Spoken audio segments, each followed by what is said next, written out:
इति नामिने। नमो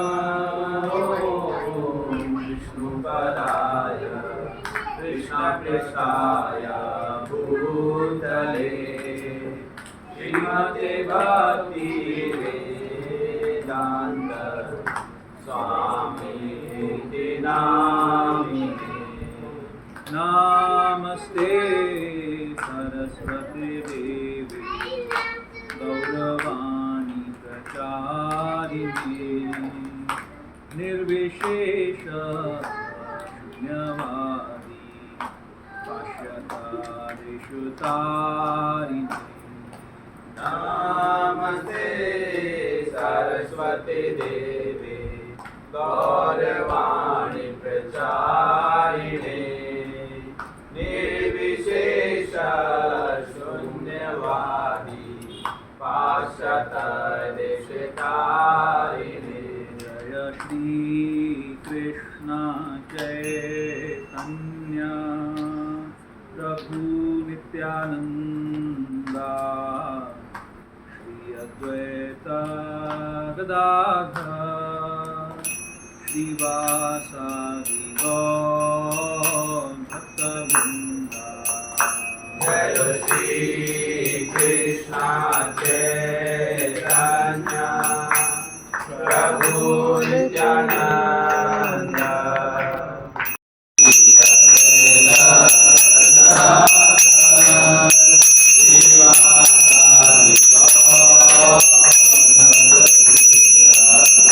जय श्री कृष्ण चैतन्य प्रभु नित्यानंदा श्री अद्वैत गदाधर श्रीवासादि गौर भक्तवृंदा।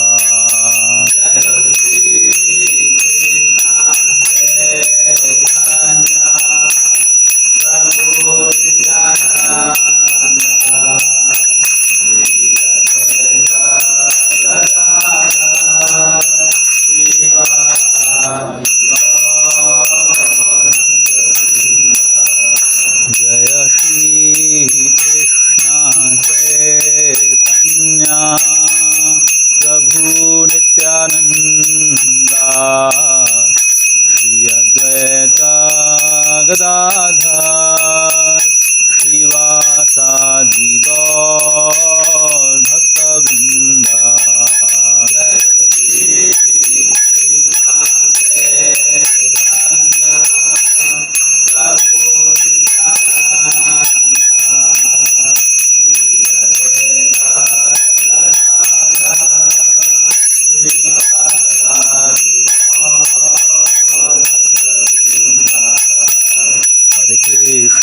हरे कृष्णा कृष्ण कृष्णा हरे हरे हरे राम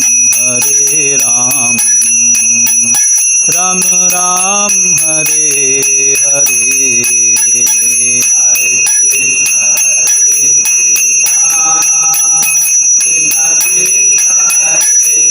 हरे हरे हरे राम राम हरे हरे। हरे कृष्णा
हरे राम, राम राम हरे हरे।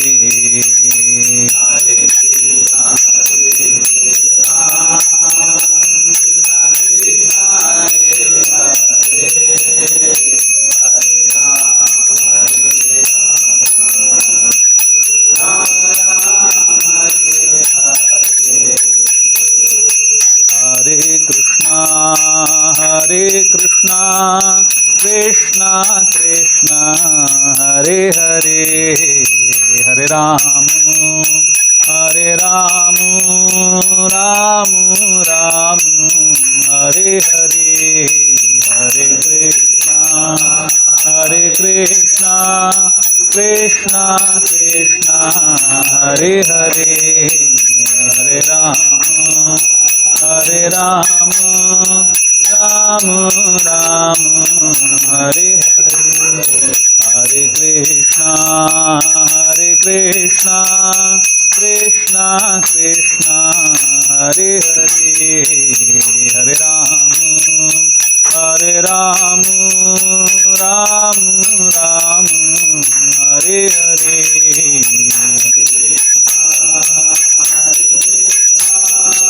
कृष्णा कृष्णा कृष्णा हरे हरे, हरे राम राम राम हरे हरे।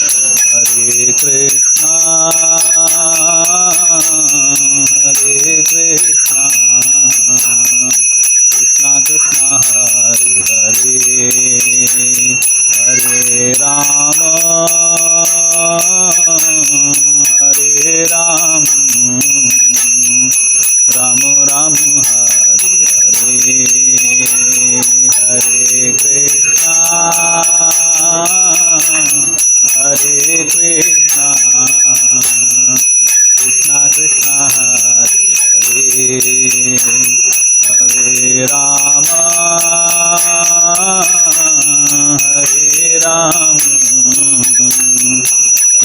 राम हरे हरे।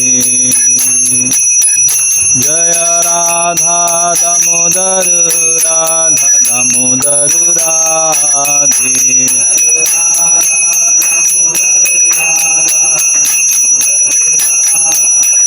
जय राधा गोपीनाथ राधे,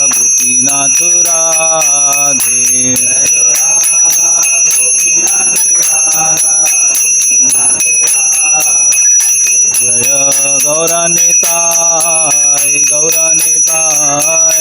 गौरानिताय जय गौरानिताय।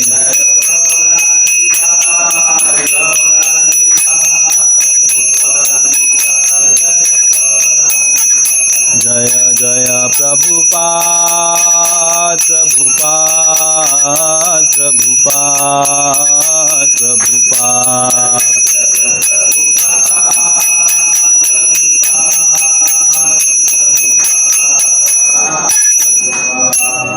सब लोग प्रणाम करेंगे। जय ओम विश्वपाद परमहंस प्रवाजकाचार्य अश्वत शत हिज डिवाइन रेस एसी भक्ति वेदांत स्वामी श्रील प्रभुपाद की जय। ओम विश्वपाद परमहंस प्रवाजकाचार्य अश्वत शत हिज डिवाइन रेस भक्ति सिद्धांत सरस्वती गोस्वामी प्रभुपाद महाराज की, अनंत कोटि वैष्णव वृंद की, नामाचार्य शरदास ठाकुर की। प्रेम से कहो श्री कृष्ण चैतन्य प्रभु नित्यानंदा, श्री अद्वैत गदाधर शिवासादि गौर भक्त वृंद की। श्री श्री राधा कृष्ण गोप गोपीनाथ श्याम कुंड राधा कुंड गिरि गोवर्धन धाम की, मथुरा वृंदावन धाम की, पुरुषोत्तम क्षेत्र जगन्नाथपुरी धाम की। श्री श्री जगन्नाथ बलदेव सुभद्रा मैया की, गंगा माई की, जमुना माई की, भक्ति देवी की, तुलसी महारानी की, संवेद भक्त वृंद की, समस्त कथित भक्तों की जय जयकार हो हरे कृष्ण। समस्त कथित भक्तों की जय जयकार हो हरे कृष्ण। समस्त कथित भक्तों की जय जयकार हो हरे कृष्ण। श्री श्री गुरु और गौरांग की जय जयकार हो। हरे कृष्णा। सुस्वागतम साप्ताहिक रविवारीय कार्यक्रम में। इस महीने कई सारे बहुत अच्छे स्पीकर्स का हमें सानिध्य प्राप्त हुआ। पिछले हफ्ते हिज ग्रेस महाहरि प्रभु, उससे पहले नर्मदा प्रभु भक्तिग्राम से। तो अब फिर से कुछ समय बाद आज चर्चा शुरू हो रही है भगवद गीता की हमारी।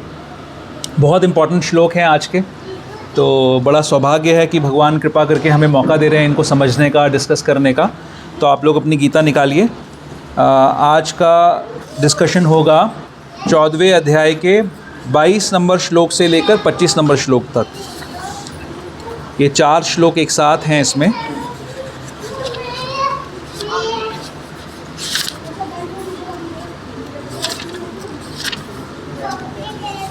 बाईस से 25 नंबर तक। ओम नमो भगवते वासुदेवाय। ओम नमो भगवते वासुदेवाय। ओम नमो भगवते वासुदेवाय। ओम नमो भगवते वासुदेवाय। ओम नमो भगवते वासुदेवाय। ओम नमो भगवते वासुदेवाय। शब्दार्थ पढ़ेंगे पहले, आप लोग मेरे पीछे दोहरा सकते हैं। श्री भगवान उवाच। भगवान ने कहा, प्रकाशम प्रकाश, च तथा, प्रवृत्तिम आसक्ति, च तथा, मोहम मोह, एव च भी। पांडव, हे पांडुपुत्र, ना द्वेष्टि, घृणा नहीं करता, संप्रवृत्तानि, यद्यपि विकसित होने पर, ना निवृत्तानि, ना ही विकास के रुकने पर, कांक्षति, चाहता है, उदासीनवत, निरपेक्ष की भांति, आसीनः, स्थित, गुणैः, गुणों के द्वारा, यह जो, न कभी नहीं, विचाल्यते, विचलित होता है, गुणाः गुण, वर्तन्ते, कार्यशील होते हैं, इति एवं, इस प्रकार जानते हुए, यह जो अवतिष्ठति, रहा आता है, न कभी नहीं, इंगते, हिलता डुलता है, सम समान, दुख दुख, सुखः तथा सुख, तथा सुख में, स्वस्थः, अपने में स्थित, सम समान रूप से, लोष्ट, मिट्टी का ढेला, अश्म, पत्थर, कांचनः, सोना, तुल्य, समभाव, प्रिय प्रिय, अप्रियः, तथा अप्रिय को, धीरः धीर, तुल्य, समान, निंदा, बुराई, आत्मसंस्तुति ही, तथा अपनी प्रशंसा में, मान सम्मान, अपमानयोः, तथा अपमान में, तुल्यः समान, तुल्यः समान, मित्र मित्र, अरि तथा शत्रु के, पक्षयोः पक्षों या दलों को, सर्व सबों का, आरंभ, प्रयत्न, उद्यम, परित्यागी, त्याग करने वाला, गुण अतीतः, प्रकृति के गुणों से परे, सह वह, उच्यते, कहा जाता है। आप लोग ध्यान से सुनिए, मैं इसको श्लोक का उच्चारण कर रहा हूँ।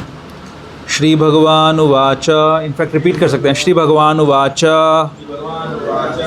प्रकाशं च प्रवृत्तिं च मोहमेव च पांडव, न द्वेष्टि संप्रवृत्तानि, न निवृत्तानि कांक्षति,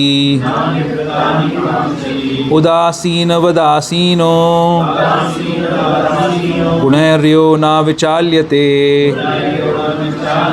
गुणा वर्तन्त इत्येवं, योऽवतिष्ठित निंगते। समदुःख सुखः स्वस्थः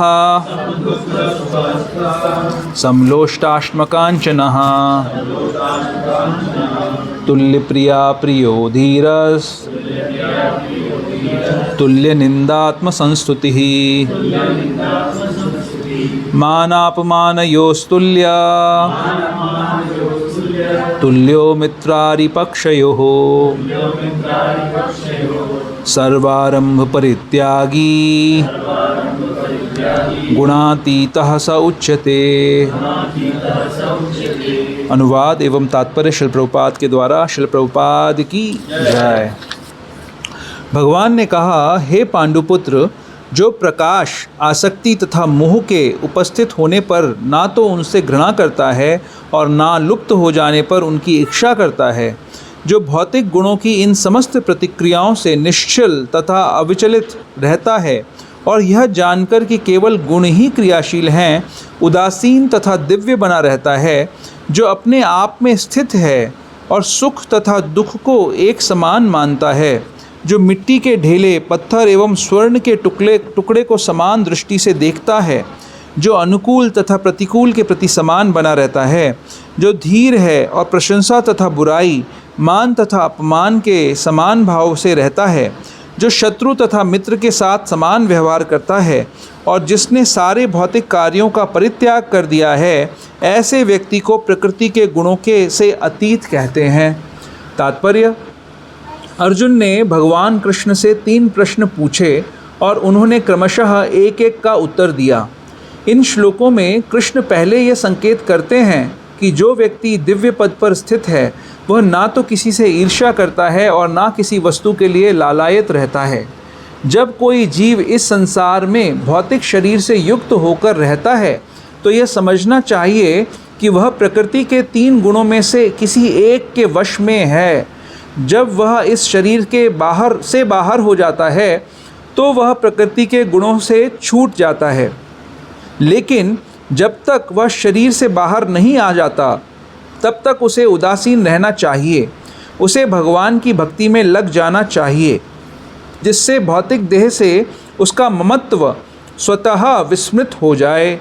जब मनुष्य भौतिक शरीर के प्रति सचेत रहता है तो वह केवल इंद्रिय तृप्ति के लिए कर्म करता है, लेकिन जब वह अपनी चेतना कृष्ण में स्थानांतरित कर देता है तो इंद्रिय तृप्ति स्वतः रुक जाती है। मनुष्य को इस भौतिक शरीर की आवश्यकता नहीं रह जाती है और ना उसे इस भौतिक शरीर के आदेशों का पालन करने की आवश्यकता रह जाती है। शरीर के भौतिक गुण कार्य करेंगे, लेकिन आत्मा ऐसे कार्यों से पृथक रहेगा। वह किस तरह पृथक होता है? वह ना तो शरीर का भोग करना चाहता है, ना उससे बाहर जाना चाहता है। इस प्रकार दिव्य पद पर स्थित भक्त स्वयमेव मुक्त हो जाता है। उसे प्रकृति के गुणों के प्रभाव से मुक्त होने के लिए किसी प्रयास की कोई आवश्यकता नहीं रह जाती। अगला प्रश्न दिव्य पद पर आसीन व्यक्ति के व्यवहार के संबंध में है। भौतिक पद पर स्थित व्यक्ति शरीर को मिलने वाले तथाकथित मान तथा अपमान से प्रभावित होता है, लेकिन दिव्य पद पर आसीन व्यक्ति कभी ऐसे मिथ्या मान तथा अपमान से प्रभावित नहीं होता। वह कृष्ण भावनामृत में रहकर अपना कर्तव्य निभाता है और इसकी चिंता नहीं करता कि कोई व्यक्ति उसका सम्मान करता है या अपमान। वह उन बातों को स्वीकार कर लेता है जो कृष्ण भावनामृत में उसके कर्तव्य के अनुकूल हैं, अन्यथा उसे किसी भौतिक वस्तु की आवश्यकता नहीं रहती, चाहे वो पत्थर हो या सोना। वह प्रत्येक व्यक्ति को जो कृष्ण भावनामृत के संपादन में उसकी सहायता करता है अपना मित्र मानता है और वह अपने तथाकथित शत्रु से भी घृणा नहीं करता। वह समभाव वाला होता है और सारी वस्तुओं को समान धरातल पर देखता है, क्योंकि वह इसे भली भांति जानता है कि उसे संसार से कुछ भी लेना देना नहीं है। उसे सामाजिक तथा राजनीतिक विषय तनिक भी प्रभावित नहीं कर पाते, क्योंकि वह क्षणिक उथल पुथल तथा उत्पातों की स्थिति से अवगत रहता है। वह अपने लिए कोई कर्म नहीं करता। कृष्ण के लिए वह कुछ भी कर सकता है, लेकिन अपने लिए वह किसी प्रकार का प्रयास नहीं करता। ऐसे आचरण से मनुष्य वास्तव में दिव्य पद पर स्थित हो सकता है। ओम अज्ञानतिमिरान्धस्य ज्ञानाञ्जनशलाकया चक्षुरुन्मिलितं येन तस्मै श्रीगुरुवे नमः। श्रीचैतन्यमनोभीष्टं स्थापितं येन भूतले स्वयं रूप कदा मह्यं ददाति स्वपदान्तिकं। वन्देऽहं श्रीगुरोः श्रीयुतपदकमलं श्रीगुरुन् वैष्णवांश्च श्रीरूपं साग्रजातं सहगं रघुनाथान्वितं तं सजीवं साद्वैतं सावधूतं परिजनसहितं कृष्णचैतन्यदेवं श्रीराधाकृष्णपादान् सहगं ललिता श्रीविशाखान्वितांश्च। हे कृष्णकरुणा सिन्धु दीनबन्धु जगत्पते गोपेषु गोपिका कान्त राधाकान्त नमोस्तुते। तप्तकाञ्चन गौरांगी राधे वृन्दावनेश्वरी वृषभानुसुते देवी प्रणमामि हरिप्रिये। वाञ्छाकल्पतरुभ्यश्च कृपा सिन्धुभ्य एव च पतितानां पावनेभ्यो वैष्णवेभ्यो नमो नमः। जय श्री कृष्णा चैतन्य प्रभु नित्यानंद श्री अद्वैत गदाधर शिवासादि गौर भक्तवृंद। हरे कृष्णा कृष्णा कृष्णा हरे हरे, हरे राम राम राम हरे हरे। हरे कृष्णा। तो 14वें अध्याय के लगभग अंत में हम लोग पहुंच गए हैं और बहुत इस अध्याय की शुरुआत में भगवान ने कहा इसको कि अब मैं तुमको सर्वोच्च ज्ञान बताने वाला हूँ अर्जुन।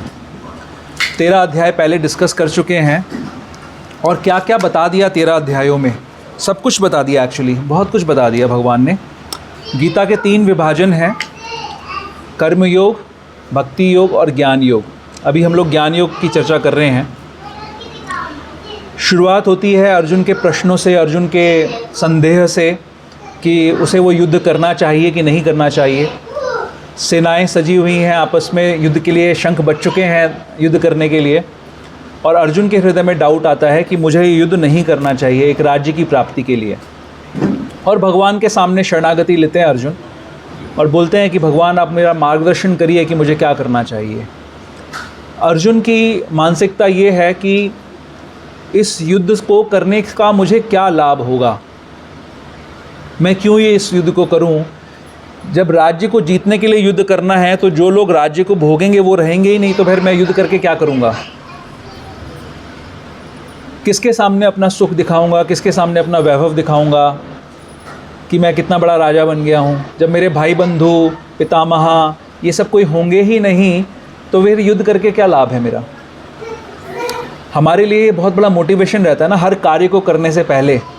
कुछ भी हम कार्य करते हैं, कोई भी प्रयोजन करते हैं, कोई व्यापार करते हैं, कोई जॉब करते हैं, कोई पैसा कमाते हैं, बड़ी गाड़ी खरीदते हैं। जैसे सबसे सस्ती गाड़ी कौन सी आती है आजकल? हाँ, वो टाटा वाली आती है, अभी बंद हो गई वो, नैनो। हाँ, ऑल्टो है। हाँ, ऑल्टो, चाहे वो भी ऑल्टो भी 5 लाख रुपए की आती है, 4-5 लाख रुपए की आती है। लेकिन 4 पहियों वाली ऑल्टो भी वही काम करती है। गुड़गांव की सड़कों पे अगर गाड़ी चलानी हो तो ऑल्टो हो या मर्सिडीज़ हो, कोई ज़्यादा फ़र्क पड़ता है? वो जिस स्पीड से चलती है गाड़ी और जैसे चलती है वो ज़्यादा फ़र्क पड़ेगा? क्या बोलते हो आप लोग? मारुति वाले क्या बोलते हैं इस बारे में? उतने कोई गाड़ी में ज़्यादा फ़र्क नहीं पड़ेगा ना। लेकिन फिर भी लोग मर्सिडीज़ लेते हैं, रोल्स रॉयस लेते हैं, बहुत बड़ी बड़ी गाड़ियाँ लेते हैं। तो क्यों लेते हैं? क्योंकि दिखावा करना है ना कि हमारे पास इतनी बड़ी गाड़ी है, इतना कंफर्ट है हमारे पास। दूसरों को बताना है कि हम आपसे श्रेष्ठ हैं। जितनी ऊंची गाड़ी उतना अच्छा हम दिखा सकते हैं कि हम श्रेष्ठ हैं। अर्जुन का भी यही मोटिवेशन है। अर्जुन भी यही कह रहे हैं कि भाई अब फ़ायदा क्या होगा, इतना मैं मारकाट करूँगा, मारूंगा लोगों को, तो फ़ायदा क्या है ये सब करने का? सब तो मर जाएंगे, दिखाऊँगा किसको ये सब में। तो भगवान के सामने शरणागति लेते हैं, बताते हैं मेरा मार्गदर्शन करिए कि क्या करना चाहिए मुझे, क्या सही है। तो भगवान बताना शुरू करते हैं और उनको बताते हैं कि अर्जुन तुम्हारा जो पर्सपेक्टिव है, जो दृष्टिकोण है वो ही गलत है। तुम्हारा दृष्टिकोण ये है कि तुम अपने आप को केंद्र में रख रहे हो और उसके आधार पर निर्णय ले रहे हो कि तुम्हें क्या करना चाहिए। तुम ये सोच रहे हो कि तुम मध्य में हो संसार के और तुम्हारा सुख और दुख मैटर करता है। तो भगवान पहले अध्याय से लेकर 13वें अध्याय तक ये स्थापित कर रहे हैं कि अर्जुन एक जीव है जो कि भगवान का एक अभिन्न अंश है, और इस जीव की उत्पत्ति सिर्फ भगवान के आनंद के लिए हुई है। तो अर्जुन को ये जो ऊपरी शरीर हैं उनके लिए दुख करने की आवश्यकता नहीं है। पहली बात जो भगवान बताते हैं कि इन शरीरों के लिए दुख मत करो, और आत्मा के लिए भी दुख करने की आवश्यकता नहीं है। बहुत स्पेसिफिक इंस्ट्रक्शंस देते हैं 9th चैप्टर के अंदर कि तुमको मेरी भक्ति करनी चाहिए। क्लियर बोलते हैं, मन मना भव मद भक्तो मद्याजी माम नमस्करो, मुझे प्रणाम करो, मेरे पास आने के लिए प्रयोजन करो, मुझे सब कुछ अर्पण करो। यद करो यदश्नासी, जो खाओ मुझे अर्पण करो, जो करो वो मेरे लिए करो, जो दूसरों को दो वो मेरे लिए दो, जो तपस्या करो वो मेरे लिए करो। ऐसा सब इंस्ट्रक्शंस भगवान बता देते हैं अर्जुन को। भगवान ये बताते हैं कि इस संसार की संरचना और इस संसार के मैनेजमेंट के लिए प्रकृति के 3 गुण कार्यरत रहते हैं, और इस संसार का मैनेजमेंट इतना स्ट्रिक्ट है कि उससे कोई पार नहीं पा सकता। कोई सोचे कि मैं अपनी इंटेलिजेंस से, अपनी शक्ति से इस संसार की एनर्जीज़ को कंट्रोल कर लूँ, वो नहीं कर सकता। बहुत सारा प्रयास चल रहा है कि हम ऐसी मेडिसिन्स बना लें ताकि किसी को मृत्यु ना आए। अभी गुरु महाराज का एक लेटेस्ट वीडियो आया था, उसमें वो बता रहे थे कि साइंटिस्ट कह रहे हैं कि 2050 के बाद लोगों की मृत्यु नहीं होगी। ऐसा कह रहे हैं वो लोग कि मतलब नेचुरली मृत्यु नहीं हो गया, एक्सीडेंट हो गया मर गए अलग बात है, ऐसा नहीं होगा कि आप बूढ़े हो के आप मर गए 2050 के बाद। तो कह रहे हैं पिछले 100 साल से 200 सालों से कहते आ रहे हैं, ऐसी कोई बड़ी बात नहीं है। उनकी डेट बढ़ती जा रही है आगे ऐसा करने की। ये बहुत बड़ा भ्रम है कि हम भगवान की शक्तियों को हम कंट्रोल कर सके। भगवान कह रहे हैं दैवी ही एष गुणमयी मम माया दुरत्तया मामेव ये प्रपद्यन्ते माया में ताम तरंती थे। मेरी शक्ति है, दैवी जो है देवी शक्ति है, मेरी शक्ति है, प्रकृति के 3 गुण हैं उस शक्ति के अंदर, जिससे मैं सारे संसार का संचालन कर रहा हूँ रिमोट कंट्रोल के द्वारा। मैं डायरेक्टली इन्वॉल्व नहीं हो रहा, मेरी शक्ति है, उसके 3 गुण हैं, वो चलाते हैं संसार को। उसके ऊपर आप पार नहीं पा सकते। एक ही तरीके से आप उससे बच सकते हो कि आप मेरी शरण ग्रहण कर लो। मामेव ये प्रपद्यन्ते माया में ताम तरंती थे, मेरी शरण ग्रहण करोगे तो निकल सकते हो उससे। तो ये सारी चर्चाएं होने के बाद जब भगवान, अगर आप अपनी गीता अगर आपके पास सामने है तो 13.22 में जाएंगे तो उसमें भगवान बड़ा इंपॉर्टेंट एक इंस्ट्रक्शन दे रहे हैं। भगवान बता रहे हैं पुरुषः प्रकृतिस्थो ही भुंक्ते प्रकृति जान गुणान कारणम गुण संगोस्य सद असद योनिषु जन्मसु।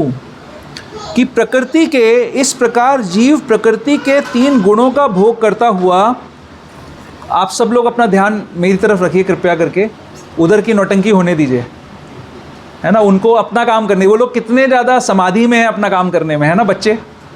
वो कोई ध्यान नहीं दे रहे कि आप लोग क्या ये नॉनसेंस कर रहे हो। समाधिस्थ हैं वो लोग, आप भी समाधि में रहो, इधर आ जाओ, ध्यान इधर हो दो, उधर उनको करने दो जो नॉनसेंस हो रही है। तो क्या कह रहे हैं भगवान कि यह उस प्रकृति के साथ उनकी संगति के कारण है। क्या उनके कारण है? कि वो अलग अलग अधम और ऊंची योनियों में जाते रहते हैं, अपने अपने प्रकृति के साथ जो उनका संसर्ग हो रहा है उसके कारण से वो जाते रहते हैं। तो यहाँ पर अब भगवान 14वें अध्याय के अंदर इस बात को वर्णन कर रहे हैं। जब ये वो कहते हैं भगवान कि अब मैं अर्जुन तुमको टॉप मोस्ट नॉलेज देने वाला हूँ, तो वो ये बता रहे हैं कि ये गुण क्या होते हैं, ये गुण कौन से गुण हैं और ये कैसे हमें कंट्रोल करते हैं, क्या क्या होता है। अगर हम स्टार्टिंग में जाएं, 14वें अध्याय की स्टार्टिंग में जाएं, तो भगवान क्या कह रहे हैं?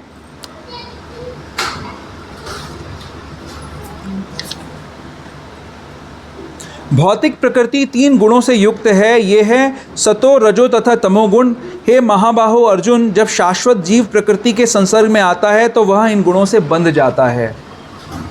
अब इससे पहले हमने जो चर्चा करी थी, लास्ट टाइम हमने जो 3 श्लोक डिस्कस करे थे, उसमें लास्ट श्लोक में अर्जुन के 3 प्रश्न थे। ठीक है, क्या प्रश्न थे मैं आपको दोहरा रहा हूं। अर्जुन के प्रश्न, अर्जुन ने पूछा, हे भगवान, ये सब हमने याद कर लिया कि 3 गुण होते हैं और हम उनके कंट्रोल में हैं। अब अर्जुन प्रश्न क्या पूछ रहे हैं जिससे आज की चर्चा हमारी लिंक्ड है। हे भगवान, जो इन 3 गुणों से परे है वह किन लक्षणों के द्वारा जाना जाता है, उसका आचरण कैसा होता है और वह प्रकृति के गुणों को किस प्रकार लांघता है। अब अगर आप कनेक्ट करो डॉट्स, पिछले भगवान ने कह दिया 7th चैप्टर के अंदर कि मेरी प्रकृति तो दुरत्या है, माया मेरी दुरत्या है, उससे निकल नहीं सकते। अब यहाँ पर ये बहुत इंपॉर्टेंट इन्फॉर्मेशन की चर्चा हो रही है कि उसको लांघा जा सकता है ना। आज अगर कोई अमेरिका को ये फॉर्मूला बता दे कि भैया ईरान के ऊपर कब्ज़ा किया जा सकता है, इंटरेस्टेड होगा अमेरिका जानने में? हाँ, क्या बोलते हो आप लोग? ये जो नॉलेज है इससे ज़्यादा इंपॉर्टेंट है, उससे कम इंपॉर्टेंट है मयंक? यहाँ पर आंसर हमेशा यस होता है। हाँ, ये उससे भी ज़्यादा इंपॉर्टेंट है, क्योंकि अमेरिका अगर अभी ईरान पे कब्ज़ा कर भी लेगा तो थोड़े समय बाद फिर से चीज़ें चेंज हो जाएंगी। लेकिन अनंत काल से जीव प्रकृति के ऊपर कंट्रोल करने की कोशिश कर रहा है और असफल हो रहा है। और भगवान यहाँ पर ये फॉर्मूला बता रहे हैं कि तरीका है जिससे कि हम गुणातीत हो सकते हैं, गुणों के ऊपर जा सकते हैं। समझ रहे हो आप? तो अब यहाँ पर 3 प्रश्न अर्जुन ने पूछे, सीक्रेट फॉर्मूला पूछा है और फ्री में मिल रहा है। कोई ऐसा नहीं है कि माइनिंग के राइट्स देने पड़ेंगे किसी को। भगवान ये नहीं कह रहे कि भैया तेरे हस्तिनापुर पे मेरे को ना इतना % शेयर चाहिए तब मैं बताऊंगा इतना। नहीं, भगवान जीव के ऊपर परम कृपालु हैं, दयालु हैं और उनको बता रहे हैं कि जीव कैसे निकल सकता है। तो अब इसमें इन 3 प्रश्नों में से 2 प्रश्नों के उत्तर इन 4 श्लोकों में हैं जो भगवान अभी बता रहे हैं। तो पहला प्रश्न क्या है अर्जुन का कि जो इन 3 गुणों से परे है वह किन लक्षणों के द्वारा जाना जाता है? कैसे लक्षण होते हैं उस व्यक्ति के जो गुणों के परे है?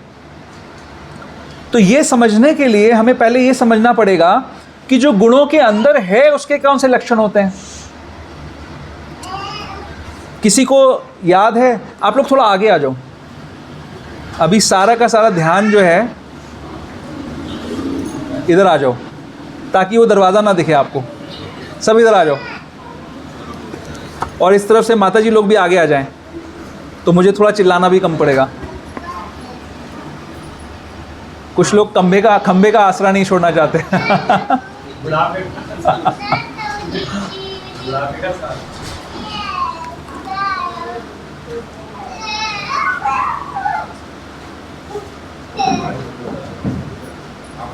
तो गुणातीत होने से पहले हमें ये जानना पड़ेगा कि गुण में होने का क्या मतलब होता है ना। ये इसकी हमने बड़ी बृहद चर्चा करी है पिछली क्लासेस के अंदर कि जो गुण होते हैं वो क्या क्या गुण होते हैं।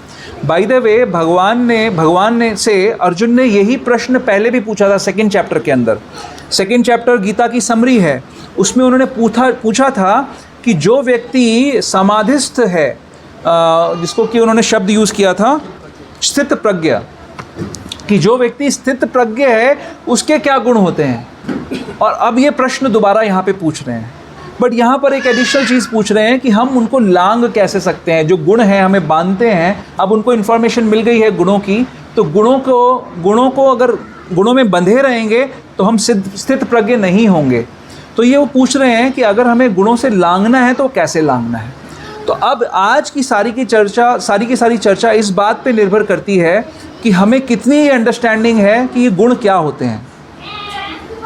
तो अब आप लोगों के लिए क्विज टाइम है कि सतोगुण का मतलब क्या होता है, सतोगुण के क्या लक्षण होते हैं। आप हैंड रेस करके बता सकते हैं, हाथ खड़ा करिए जिसको याद है, जो पिछली क्लासेस में, हाँ, ज्ञान में होना। सतोगुण में एक लक्षण है ज्ञान। और सतोगुण हमको कैसे बांधता है? नेक्स्ट क्वेश्चन, किस चीज़ से बांधता है सतोगुण हमको?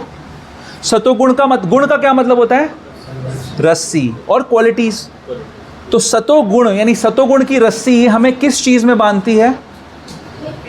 हाँ, नहीं, हाँ, नहीं, और कोई? सुख से बांधती है, सुख से बांधती है। और एक और चीज़ से बांधती है। और किस चीज़ से बांधती है?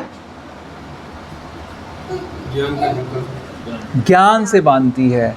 ज्ञान और सुख, ये दोनों चीज़ें हमें बांधता है। कैसे बांधता है? कोई उदाहरण सोच सकते हैं? कोई व्यक्ति सुख से बंधा हुआ व्यक्ति देखा है आपने कभी? किसको कहेंगे? कवि। हाँ, कवि।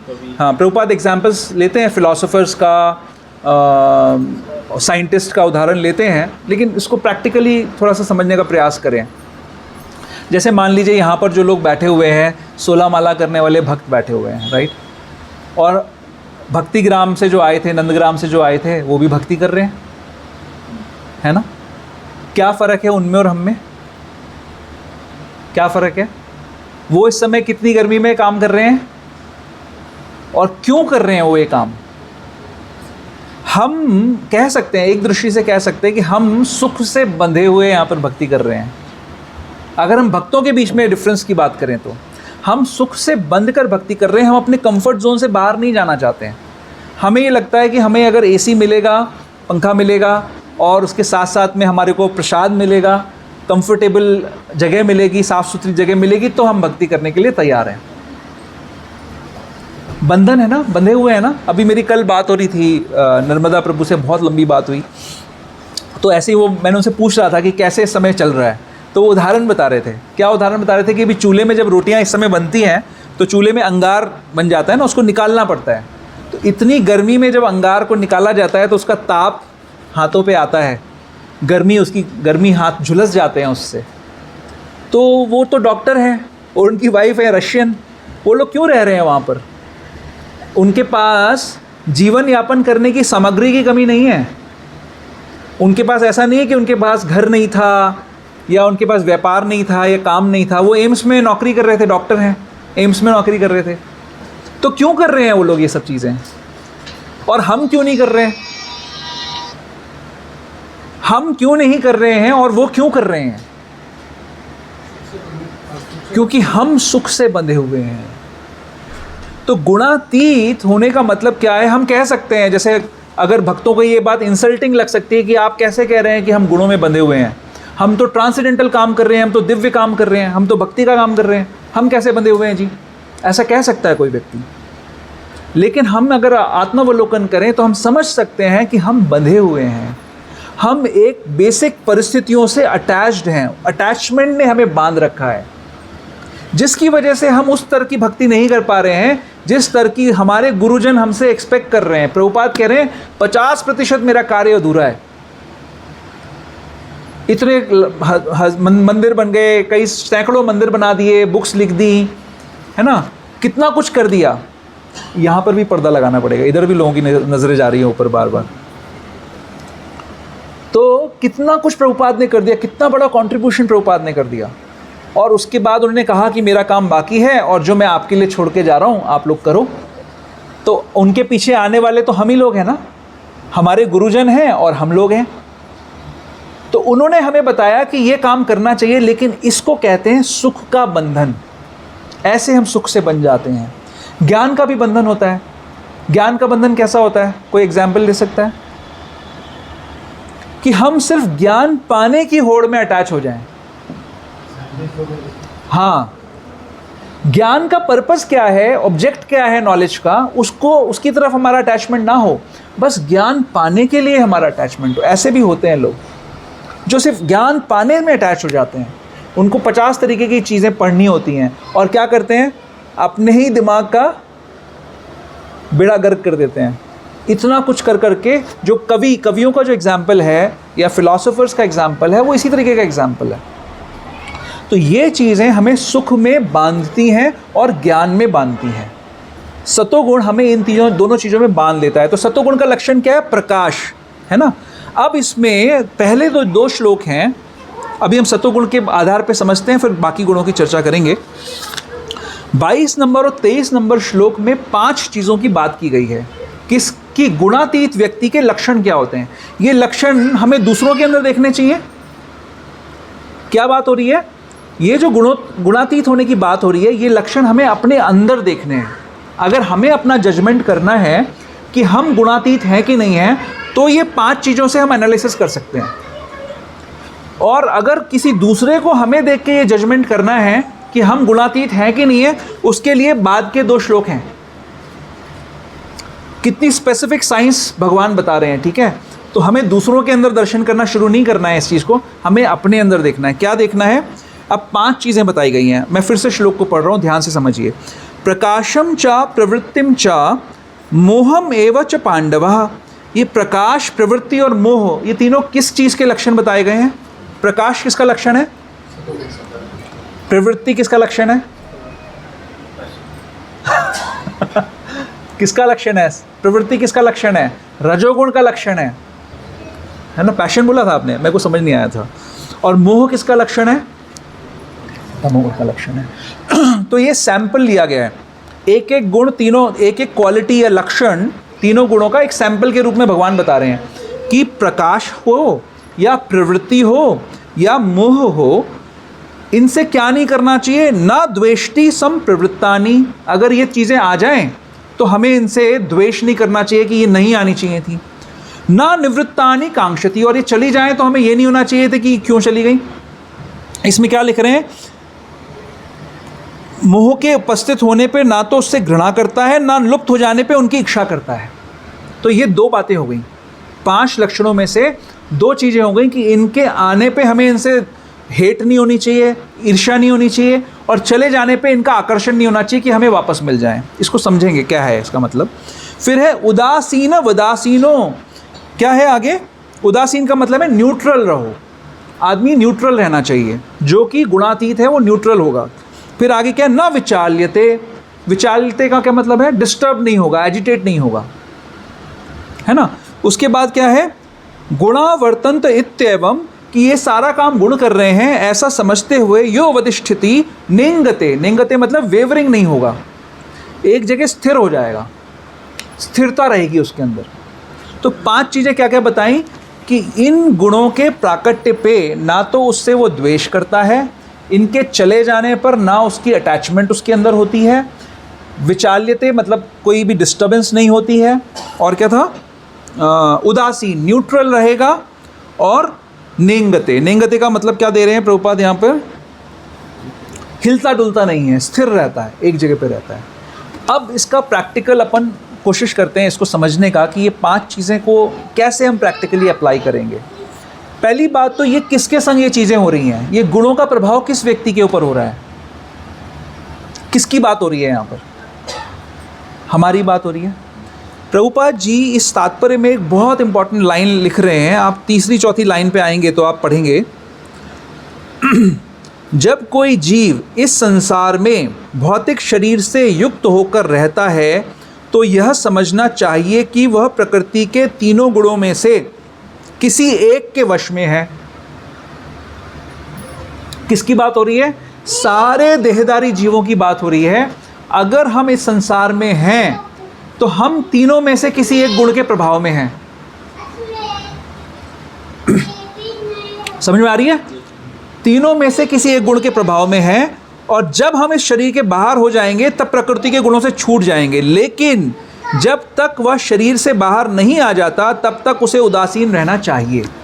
तो ये बात हो रही है हम सब लोगों की जो अभी इस संसार में शरीर धारण करे हुए हैं। तो हम लोगों सारे के सारे किसी ना किसी एक गुण के प्रभाव में हैं। अगर हम किसी गुण के प्रभाव में हैं तो उसके लक्षण हम पे हावी होंगे।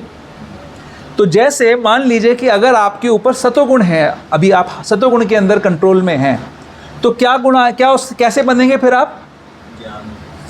सुख से और ज्ञान से बन जाएंगे। तो जब संडे आएगा तब विचार आएगा कि बुक मैसेज आ गया कि जी बुक डिस्ट्रीब्यूशन जाना है, लेकिन टेम्परेचर देखा कितना है? 40 डिग्री। तो हरि नाम भी तो सेवा होता है। अगर हम कमरे में एसी में बैठ के हरि नाम करें 2 घंटे तो क्या सेवा नहीं है ये? और प्रसाद पाना भी सेवा होता है। बात तो सही है। बात तो सही है। तो अब हमें ये उस समय सुख जब ये होगा तो 5 चीज़ें बताएंगी कि हम गुणातीत हैं कि नहीं हैं। अब जब ऐसा विचार आया कि हरिनाम भी सेवा होता है और प्रसाद पाना भी सेवा होता है, लेकिन मैसेज तो बुक डिस्ट्रीब्यूशन का आया, लीडर हमारा बोल रहा है कि बुक डिस्ट्रीब्यूशन जाना है, तो गुणों से बंधे हैं कि नहीं बंधे हैं कैसे पता लगेगा? गए कि नहीं गए? अगर आप न्यूट्रल रहोगे तो आप बोलोगे नहीं मैं अभी प्रसाद के चक्कर में नहीं पड़ूंगा, अभी एसी के चक्कर में भी नहीं पड़ूंगा। हाँ, ये तो गुणों का प्रभाव मेरे ऊपर हो रहा है, ये मुझे गुण बांध रहे हैं, अभी नहीं मेरे को सेवा करने से रोक रहे हैं मेरे गुण। कौन सा गुण रोक रहा है? खराब वाला गुण नहीं रोक रहा है, अच्छा वाला गुण रोक रहा है, सतोगुण रोक रहा है। आपको ऑल्टरनेट ये नहीं दिखा रहा कि आप मूवी देखो जाके, आपको ऑल्टरनेट माला करने का आ रहा है, कुछ और सेवा कर लेते हैं, ऑल्टरनेट सेवा। ऐसे ऐसे गुण हमारे को बांधते हैं, है ना। और हम डिस्टर्ब नहीं होने चाहिए, हमें अटैचमेंट नहीं होना चाहिए, इस सुख से अटैचमेंट नहीं होना चाहिए। क्या होता है जब हम सतोगुण से बंधे होते हैं वाकई में, तो हम सच में कंफर्ट जोन में होते हैं। कई सारे भक्त ऐसे हैं ना जो इस तरीके की हार्ड सेवा नहीं करना चाहते, क्योंकि वो बंधे होते हैं वाकई में। उनको लगता है कि हमारा कंफर्ट जोन डिस्टर्ब हो जाएगा। जैसे गुरु महाराज ने किताब लिखी है speaking strongly in service of Shila Prabhupada. Speaking strongly का क्या मतलब है कि जो जिस व्यक्ति को जानना ज़रूरी है, विदुर महाराज जब धृतराष्ट्र को, महाभारत का युद्ध खत्म हो गया, धृतराष्ट्र के 100 पुत्रों की हत्या, वीरगति हो गई, उनको मार दिया गया, भीमसेन ने उनको वध कर दिया, और उसके बाद धृतराष्ट्र पांडवों के राज्य में युधिष्ठिर महाराज के संरक्षण में रहने लगे। तो विदुर जी आते हैं, अपनी यात्रा कंप्लीट करके आते हैं, और उनको बोलते हैं, क्या बोलते हैं, ये नहीं बोलते हैं कि आप बड़े महान हैं, आप कितने अच्छी तरीके से अपने भतीजों के पास रह रहे हैं, बोलते हैं आप कुत्ते के समान रह रहे हैं। कुत्ता जो होता है, कुत्ता जिसको हड्डी डाली जाती है, वैसे आप इस घर में रह रहे हैं। जिन लोगों ने आपके पुत्रों को मारा है, आप उनके टुकड़ों पे पल रहे हैं, आपको ये शोभा नहीं देता, आपको यहाँ से अब वन में जाना चाहिए, आप क्यों अटैच्ड हैं अभी तक। अब जब जो व्यक्ति जो अंधा है और जिसको बूढ़ा हो चुका है, और उसको ऐसा शब्द बोला जाएगा, तो वो तिलमिलाएगा कि नहीं तिलमिलाएगा। उसका जो सुख का कंफर्ट है वो ख़त्म होगा कि नहीं होगा, वो एजिटेट होगा नहीं होगा। नेचुरल रिएक्शन क्या होगा उसका, वो एजिटेट हो जाएगा, डिस्टर्ब हो जाएगा। तो अब अगर सतोगुण में बंधे हुए हों विदुर महाराज, विदुर जी, तो ये बातें नहीं बोलेंगे उसको, धृतराष्ट्र को ये बातें नहीं बोलेंगे। लेकिन अगर सतोगुण से मुक्त हैं, गुणातीत हैं, तो वो क्या बोलेंगे, जो उस व्यक्ति के लिए आवश्यक है, उस पर्टिकुलर व्यक्ति के लिए जो उसको जानना जरूरी है, वो उसको बोलेंगे, उसको बताएंगे। लेकिन कई बार ऐसा हो सकता है कि जो सुनने वाला श्रोता है वो मूर्ख हो सकता है, उसको अच्छा ना लगे, ऐसा हो सकता है। तब क्या करना चाहिए प्रचारक को, क्या करना चाहिए। गुरु महाराज अपने लेक्चर्स शुरू करने से पहले एक प्रबोधानंद सरस्वती की प्रेयर्स पढ़ते हैं। किसको याद है? एक पर्टिकुलर संस्कृत का श्लोक पढ़ते हैं, उसका मतलब क्या है कि हे साधव, आप बहुत महान हैं, आप बहुत इंटेलिजेंट हैं, लेकिन आप अपनी सारी इंटेलिजेंस को गर्त में फेंक दीजिए और आप हरि का नाम लीजिए। ये जो इंटेलिजेंस आपकी सो कॉल्ड है, ये आपको बर्बाद कर देगी। ऐसे प्रबोधानंद सरस्वती का एक श्लोक है जो चैतन्य महाप्रभु के पार्षद हुआ करते थे, ठीक है। तो ये है स्ट्रॉन्ग प्रीचिंग, हमारे को अपनी आसक्तियों से जगाना। पॉइंट क्या है, गीता का जो प्राइम मैसेज है वो शरणागति का मैसेज है कि हर परिस्थिति के अंदर हमको कैसे भगवान की शरणागति के अनुसार डिसीजंस लेने हैं। जिस चीज़ की आवश्यकता है, अनुकूलस्य संकल्पः प्रतिकूलस्य वर्जनम, जो चीज़ हमारी भक्ति के लिए अनुकूल है उसको करना, और जो चीज़ प्रतिकूल है उसको नहीं करना, ये है सही बंधन से मुक्त होने की परिभाषा। आप लोग समझ रहे हो? सतोगुण में हम बंध जाते हैं सुख से और ज्ञान से। जो ज्ञान और सुख हमें बांधकर इसी संसार में रखेगा, अगर हम बंधन मुक्त होंगे तो कहाँ निकलेंगे? भगवत धाम जा सकते हैं, लेकिन वो हमें यहीं पे बांध के रख लेगा। इसीलिए वो एक रस्सी है जिससे हमें मुक्त होना चाहिए। तो ये पांचों चीज़ें सत्वगुण पे किस तरीके से अप्लाई होती हैं हमने समझा भी। अब हम आते हैं रजोगुण के ऊपर। रजोगुण किस चीज़ से बांधता है हमको? किस चीज़ से बांधता है? क्या लक्षण है रजोगुण के? आसक्ति और तीव्र इच्छाएं, हैंकरिंग, डिजायर्स, लोभ। लोभ है रजोगुण का लक्षण। और किस चीज़ से बांधता है? जब लोभ आएगा तो आप क्या करोगे? मैं आपको हिंट दे रहा हूँ किस चीज़ से बांधता है। ये बात का आंसर जानने के लिए आपको हिंट दे रहा हूँ कि जब लोभ होता है तो आप क्या करते हो? परिश्रम करते हैं, बहुत तीव्र परिश्रम करते हैं। अपने मनोवांछित चीज़ों को प्राप्त करने के लिए जब हमारा लोभ होता है तो हम बहुत ज़्यादा एंडीवर करते हैं।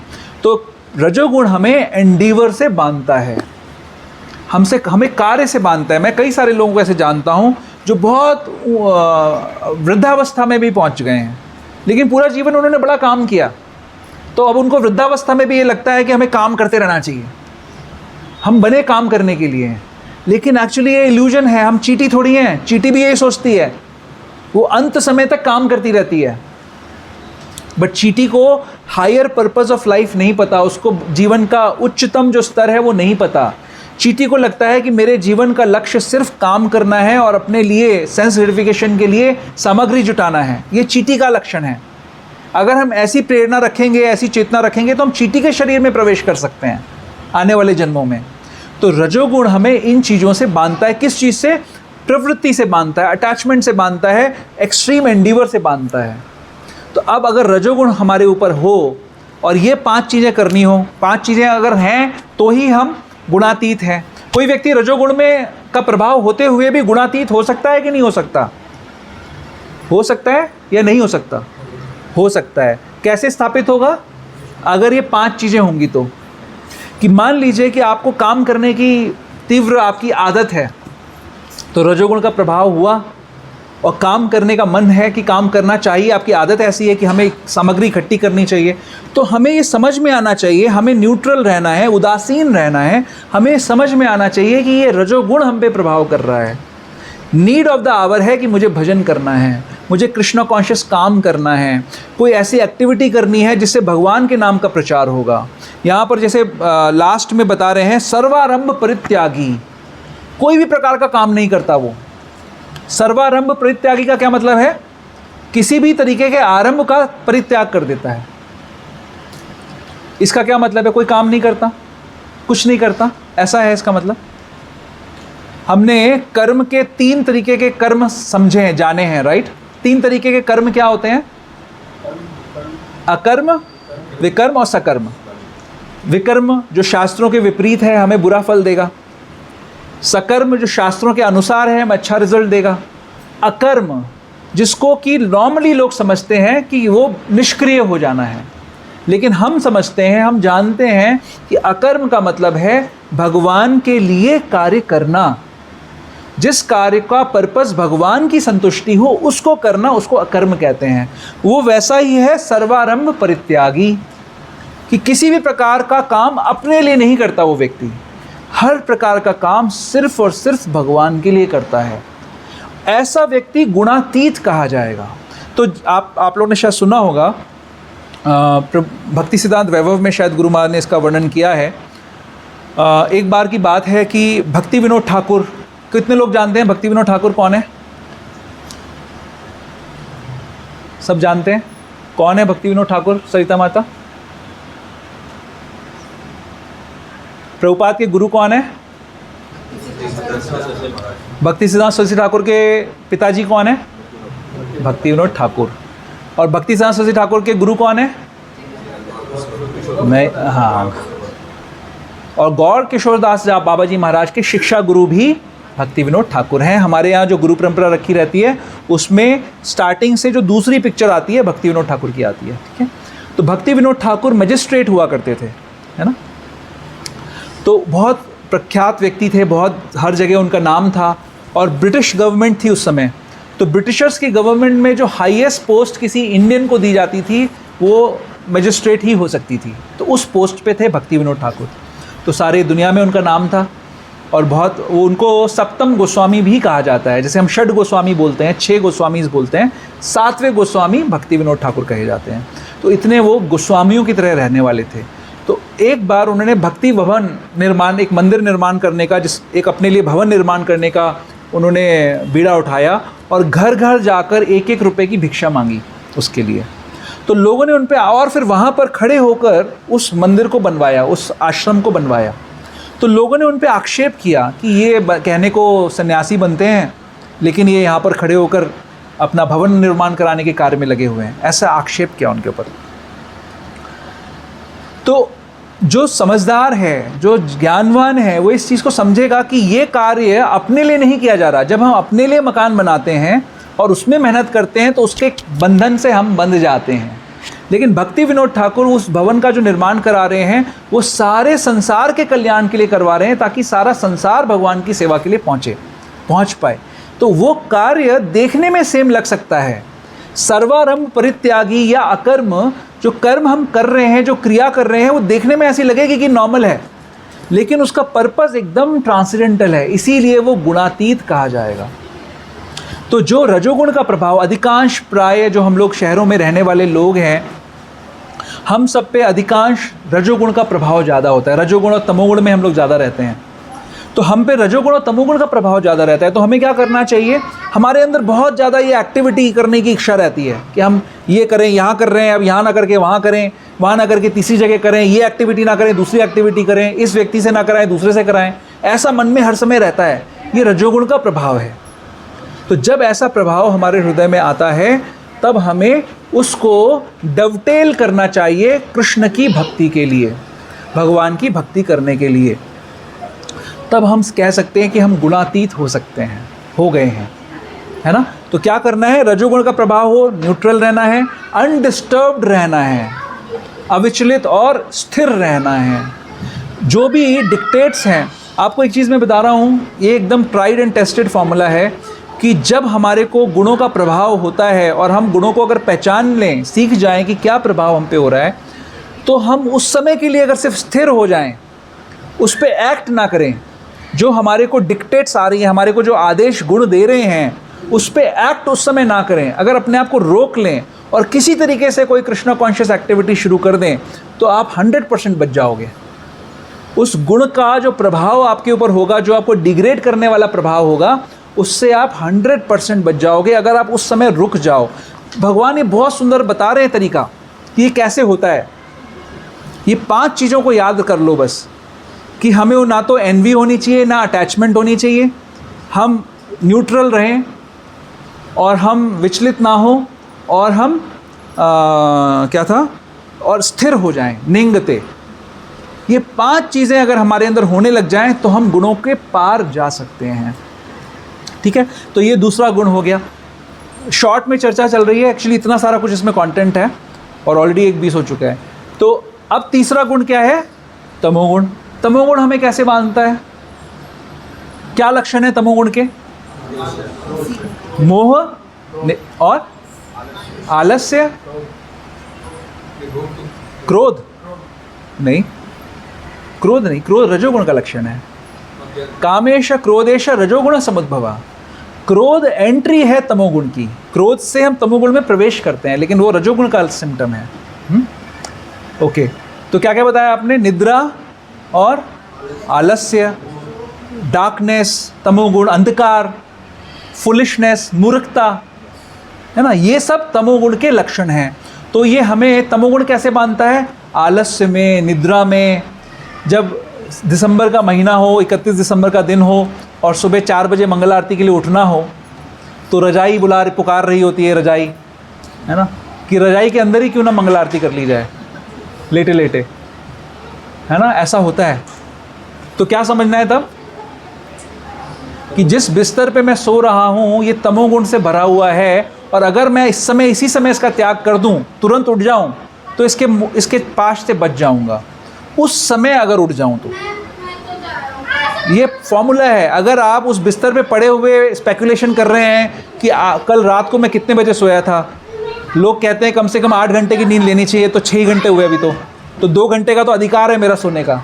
अगर आपने ये स्पेकुलेशन किया तो गुण क्या करेगा, रजाई के रूप में आपको लपेट लेगा, है ना, आप निकल नहीं पाओगे उसमें से। लेकिन अगर आपने सोचा कि ये तमोगुण का संग मैं कर रहा हूँ और इमीडिएटली मैं इसको त्याग कर खड़ा हो जाऊँ, उससे उतर जाऊँ बस बिस्तर पे से, फिर आप देखिए कि आप सुंदर मंगल आरती गाते हुए नजर आएंगे आधे घंटे के बाद। ये ट्राइड एंड टेस्टेड फॉर्मूला है। तो हमें क्या करना है, जब गुणों का प्रभाव हम पे होता है तो don't get disturbed, don't get agitated, disturb मत होइए, एजिटेट मत होइए, है ना, स्थिर रहिए उसमें। और याद भी मत करिए, ये भी मत सोचिए अपने ऊपर, ये दुख भी मत करिए कि ये भक्तों के चक्कर में पड़ गया मैं। कौन सा पता नहीं वो दिन था जिस दिन ये भक्त मिले थे मेरे को। मैं अच्छा खासा सोता था सुबह 10 बजे तक रोज़। ना ये खाने देते, ना पीने देते, ना सोने देते, रे जीना हराम कर रखा है इन्होंने हमारा।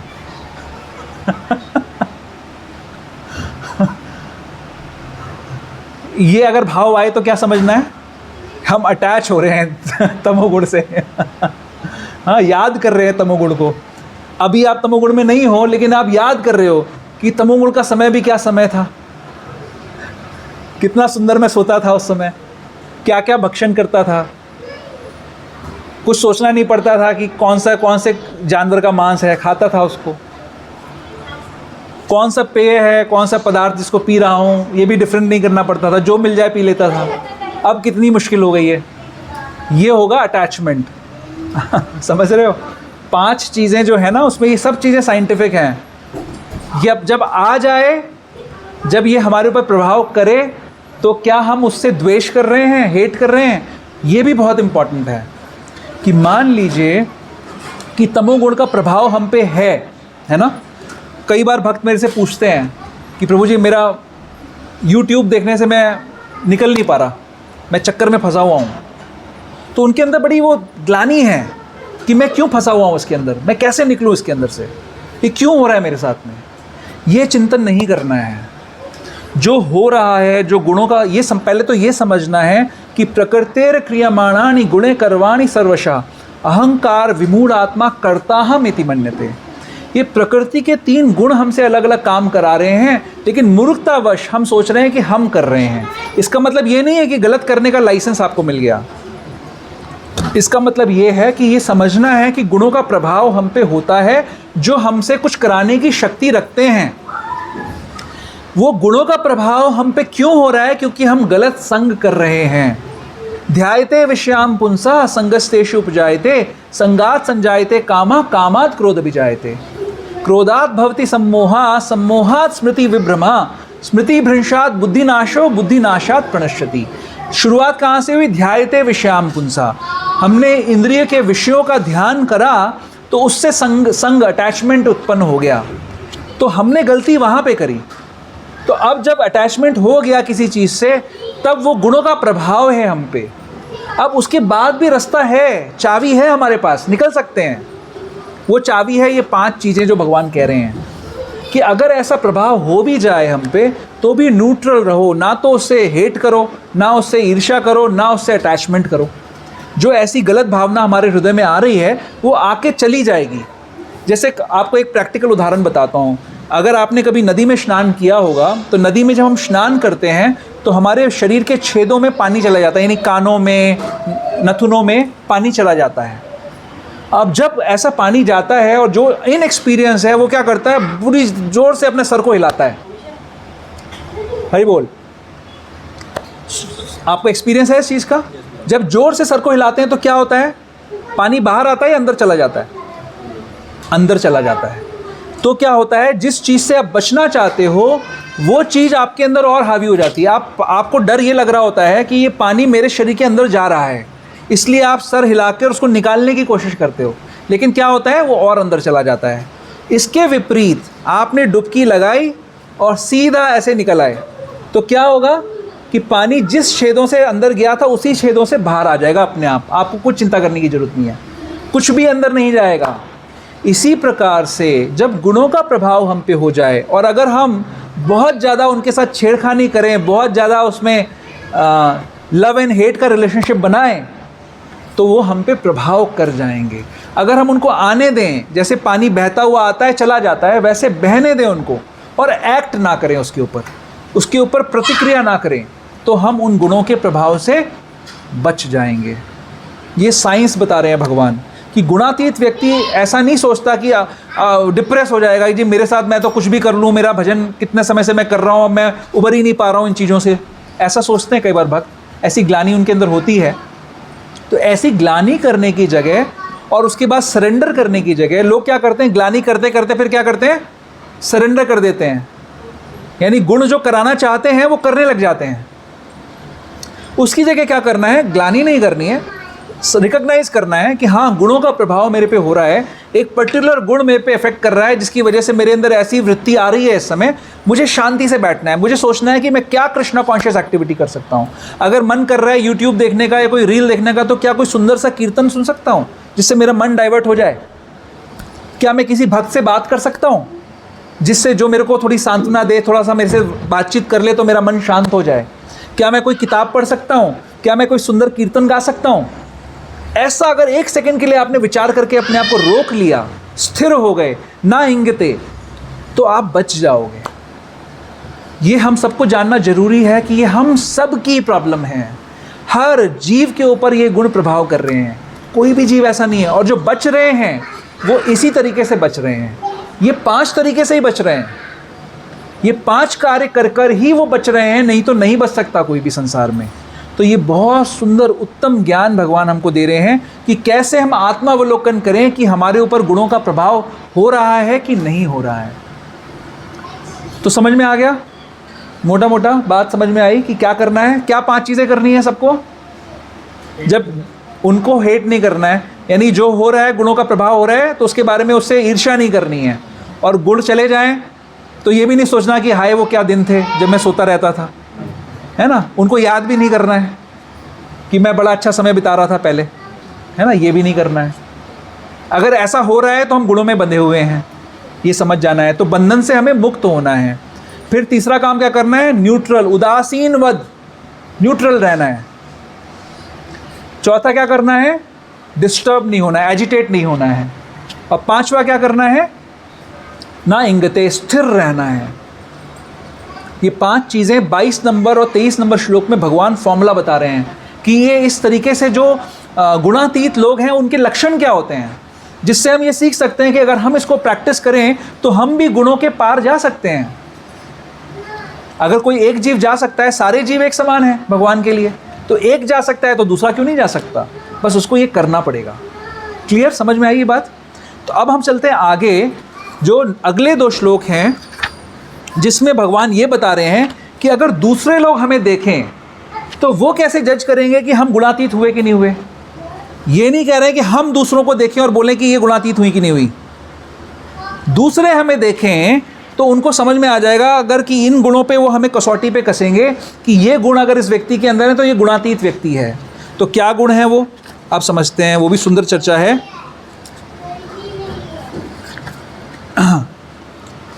क्या बोल रहे हैं? सम दुख सुखा, सम दुख सुख, क्या है इसका मतलब?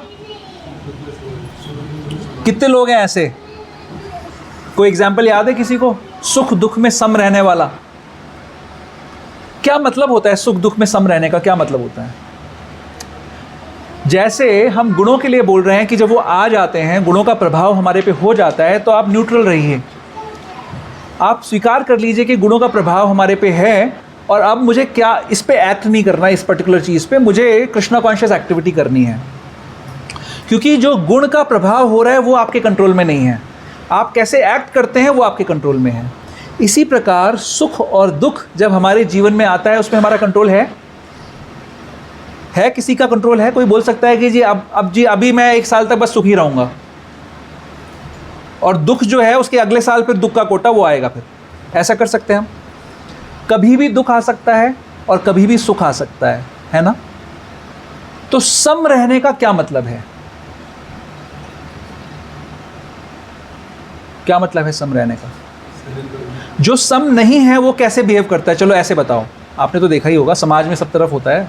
सुख में सुखी हो गए, दुख में दुखी हो गए। सुख में भी इतरा रहे हैं, दुख में भी इतरा रहे हैं, है ना। सुख में ऐसा लग रहा है कि संसार में हमसे बड़ा कोई है नहीं और हम सबसे महान हैं, और दुख में क्या लग रहा है कि हमसे ज़्यादा दुखी कोई नहीं है संसार में, भगवान ने सारा गुस्सा अपना हम पे ही निकाल दिया, ऐसा लगता है है ना। सम रहने का, तो जब हम सुख में विमोहित होते हैं और दुख में विमोहित होते हैं तो हम क्या करते हैं और क्या नहीं करते हैं? क्या करते हैं हम उस समय? हमें जो करना चाहिए वो हम नहीं करते हैं। जब हम दुख में होते हैं तो हमें दुख के प्रभाव में होते हैं, तो जो हमें करना चाहिए हम नहीं करते हैं। क्या करना चाहिए होता है? धर्मम तो साक्षात भगवत प्रणीतम, अपने धर्म का पालन सुख और दुख में हम अवस्था में उसका परित्याग कर देते हैं, हम नहीं करते उसको। दुख का बहाना ले लेते हैं या सुख का बहाना ले लेते हैं। सुख में हम सोचते हैं कि धर्म तो मैं बनाऊंगा क्योंकि मैं सबसे बड़ा हूं, मैं क्यों किसी की मानूं। वो यही कहते हैं ना कि कोई भगवान नहीं है, कोई अथॉरिटी नहीं है, हम किसी अथॉरिटी को नहीं मानते, मैं जो सोचता हूँ वही सही है। हर आदमी के पास ये राइट है कि वो जो सोचे वो कर सकता है। ये सिर्फ वो लोग कहते हैं जिनका पेट अभी भरा हुआ है, जिनके जेब में भी पैसे हैं। ऐसे लोग ही ये बात करते हैं, ठीक है। और दुख में क्या करते हैं कि मैं इतना दुखी हूँ तो मैं तो अब कुछ नहीं कर सकता इस समय। तो सम, अब आपको मैं हिंट दे दी बहुत सारी। सम जो व्यक्ति होगा सुख और दुख में, वो क्या करेगा? सुख में भी अपनी स्थिति में रहेगा, ये समझेगा कि हे भगवान, ये आप इतना सुख दे रहे हो, ये तो मैं डिज़र्व ही नहीं करता, मैं तो नॉनसेंस हूँ बिल्कुल, मैं तो नालायक हूँ, मुझे इतना सुख मिलना नहीं चाहिए था, लेकिन आप दे रहे हो तो मैं इसको भगवान की सेवा में लगाऊंगा। और जब दुख में होगा तो ये सोचेगा कि मैं तो इससे ज़्यादा दुख डिज़र्व करता था, आप कृपालु हो, आप कम करके मुझे दुख दे रहे हो, आप मुझे अपनी सेवा में लगाए रखो। तो वो हर स्थिति में अपने धर्म का पालन करता रहेगा, किसी भी स्थिति में धर्म का पालन करना नहीं छोड़ेगा। धर्म क्या है? धर्मम तो साक्षात भगवत प्रणीतम, जो भगवान की वाणी है वो धर्म है। हर परिस्थिति में धर्म क्या है वो हमें बताया गया शास्त्रों में। स्त्रियों का अलग धर्म है, पुरुषों का अलग धर्म है, पुरुषों में स्त्री, ब्राह्मण, क्षत्रिय, वैश्य, शूद्र, उनका अलग धर्म है। उसके हिसाब से, अनुसार से आचरण करता रहेगा अपना, और सम रहेगा। कभी भी अभिलाषा नहीं करेगा कि मुझे सुख आ जाए और दुख ना आए। वो क्या अभिलाषा करेगा कि कोई भी परिस्थिति भगवान देना, लेकिन मुझे अपनी भक्ति में रखना। कोई उदाहरण याद है आपको किसी का? कुंती महारानी, कितना सुंदर उदाहरण है। कुंती महारानी कह रही हैं कि भगवान, जब हमारे जीवन में दुख थे, दुख आए जा रहे थे, तो आप भी आए जा रहे थे, आप बार बार आते थे।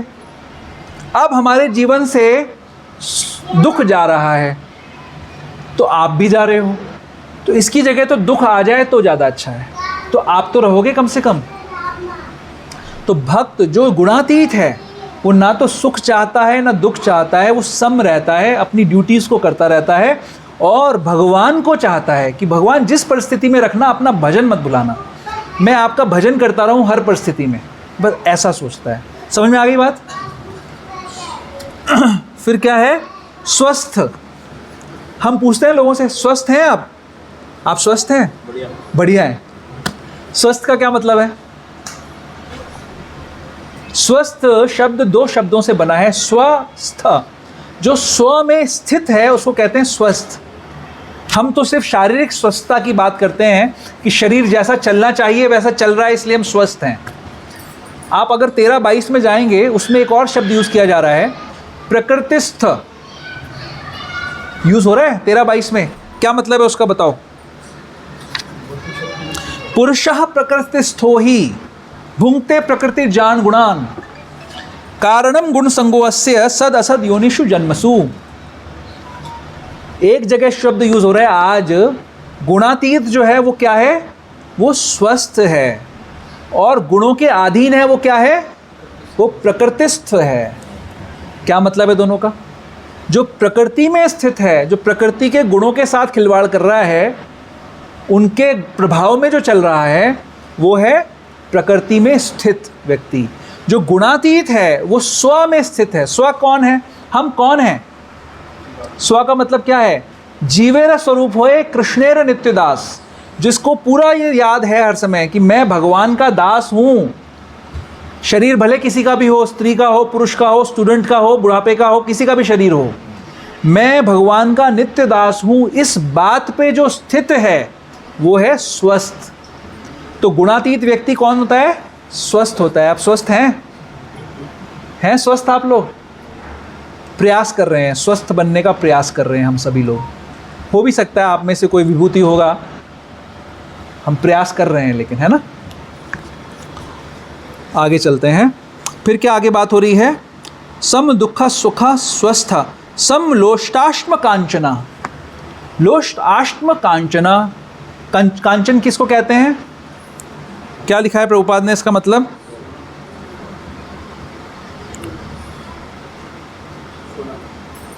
सोना, हाँ। लोष्ट मिट्टी का ढेला, अश्म पत्थर। अब मैं कहूँ आपको कि गीता में तो कहा हुआ है अपना सोना जो भी पहना हुआ है रख दो यहाँ पर, मेरे पास कुछ पत्थर है मैं आपको दे देता हूँ, चलेगा ऐसा? हाँ, पुरुष तो पहनते नहीं, कोई भी स्त्रियों के पास ही है थोड़ा बहुत जो है। हाँ, क्या मतलब है इस चीज़ का? समलोष्टाश्म कांचना है हम लोग, समलोष्टाश्म कांचना। पत्थर का ढेला पड़ा हो, सोना पड़ा हो और मिट्टी का ढेला पड़ा हो, क्या लोगे आप लोग? सोना। कुछ लोग तो बोलेंगे हम तो सोना लेंगे जी, हम तमोगुण में, हम तो सोएंगे बस, हमें मत बोलो कुछ भी लेने के लिए, हमें समझ में भी नहीं आ रहा है क्या बातें हो रही हैं, पता नहीं क्या बोल रहे हो। जल्दी ख़त्म करो। हाँ, समलोष्टाश्म कंचना। तो हम लोग जो भक्त हैं, भक्त क्या करता है? सम का क्या मतलब है? सम का मतलब ये है कि वो किसी भी चीज़ की इच्छा नहीं करता है। वो ना तो स्वर्ण की इच्छा करता है, ना लोहे की इच्छा करता है, ना पत्थर की इच्छा करता है, ना मिट्टी की इच्छा करता है। वो क्या करता है? जैसा कि भक्ति विनोद ठाकुर का उदाहरण है कि हर चीज़ को भगवान की सेवा में इंगेज करता है। उसको सोना दे दो वो भी भगवान की सेवा में इंगेज करेगा, मिट्टी दे दो वो भी इंगेज करेगा, और उसको अगर पत्थर दे दो वो भी भगवान की सेवा में इंगेज करेगा।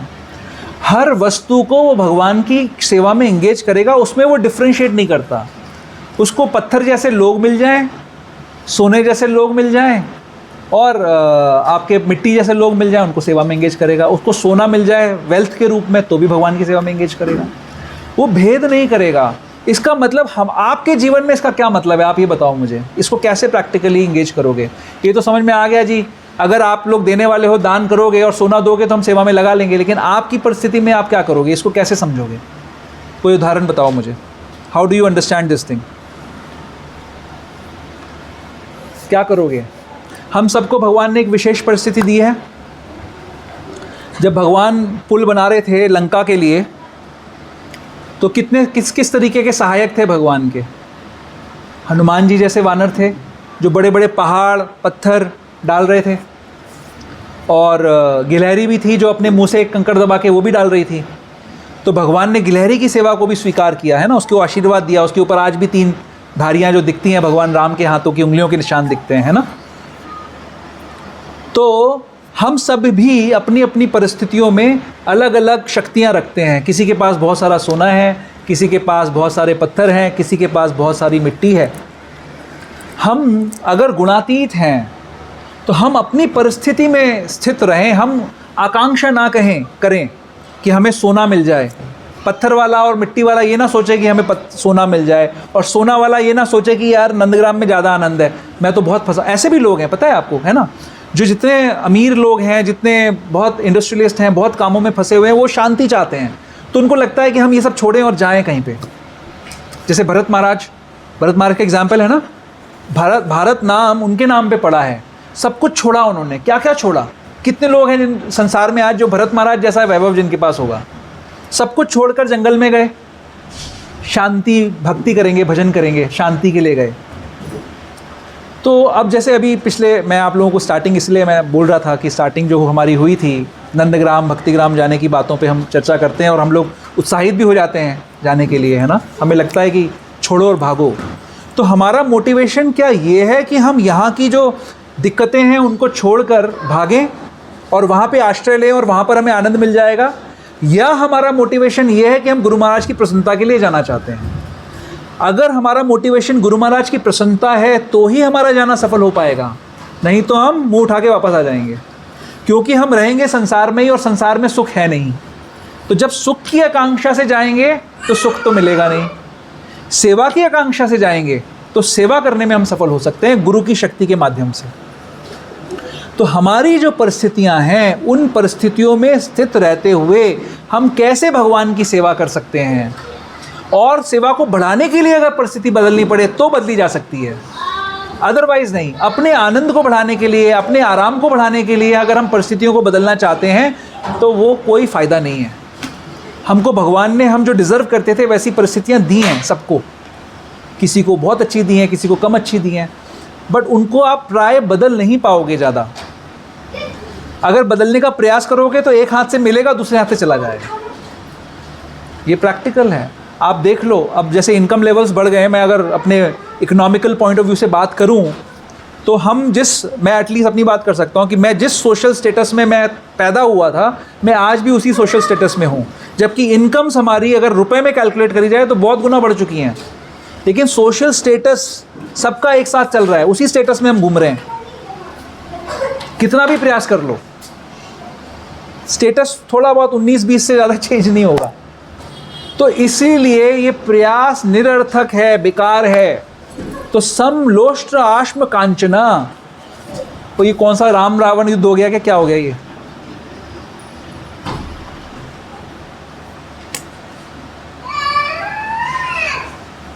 ओके, तो समलोष्टाश्म कांचना। तो इस तरीके से हम अपनी प्रैक्टिकल लाइफ में हमारा फोकस भजन रहना चाहिए कि कैसे हम भजन को बढ़ाएं। जो हमारे आसपास की गतिविधियां हैं वो चलती रहेंगी अपने आप, वो एक्टिविटीज़ होती रहेंगी जो हमसे नॉर्मली एक्सपेक्टेड। अगर हम उतना काम करते रहें तो हमारा जीवन चलता रहेगा सही तरीके से। ये ट्राइड एंड टेस्टेड है, इस पर बस विश्वास करने की बात है। ठीक है, आगे चलते हैं।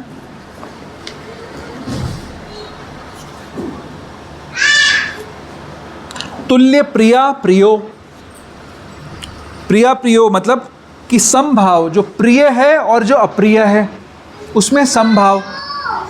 कैसे अप्लाई करेंगे प्रैक्टिकल लाइफ में?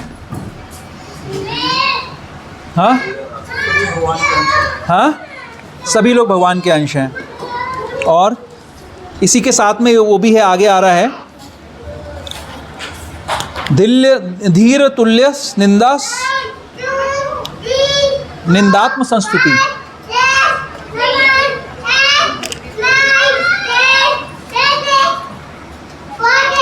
तुल्य प्रिया प्रियो कैसे होगा?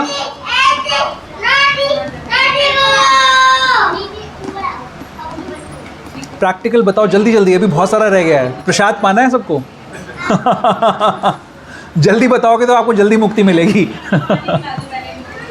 हाँ हाँ, नहीं, तुल्य प्रिया प्रियो की बात कर रहे हैं हम। तुल्य प्रिया प्रियो का क्या मतलब है? जो प्रिय है और जो अप्रिय है उसमें आपका समभाव होना चाहिए। क्यों ऐसा होना चाहिए? क्यों डिफ्रेंशिएशन नहीं होना चाहिए? जो प्रिय है और अप्रिय है उसमें डिफ्रेंशिएशन कहाँ होना चाहिए, कहाँ नहीं होना चाहिए?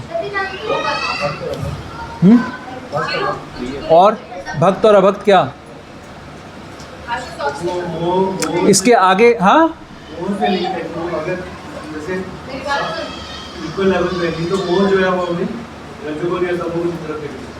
हर जो बात इसमें की जा रही है उसका कैटलिस्ट है कि वो भगवान से, भगवान के लिए प्रिय है तो वो प्रिय है, अगर वो भगवान के लिए अप्रिय है तो अप्रिय है।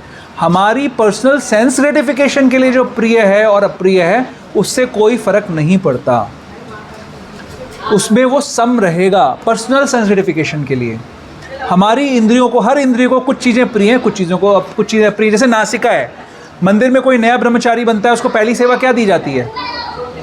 टॉयलेट क्लीन करने के लिए। टॉयलेट क्लीन करने में आनंद आता है किसी को? बदबू आएगी ना, वहाँ पे गंदगी है, तो वो अप्रिय है, लेकिन भगवान की सेवा के लिए करना पड़ रहा है, करा जाएगा। जो उन्नत भक्त होते हैं उनको सम्मान नहीं चाहिए, उनको पता है सम्मान मिलेगा तो मेरे अंदर अहंकार आएगा, अहंकार आएगा तो मैं गिर जाऊँगा, इसलिए उनको सम्मान नहीं चाहिए। लेकिन अब उनको भगवान की भक्ति को स्टैब्लिश करने के लिए, जैसे प्रभुपाद जी ने इतने बड़े बड़े मंदिर बनाए, कितना सम्मान मिला ना उनको।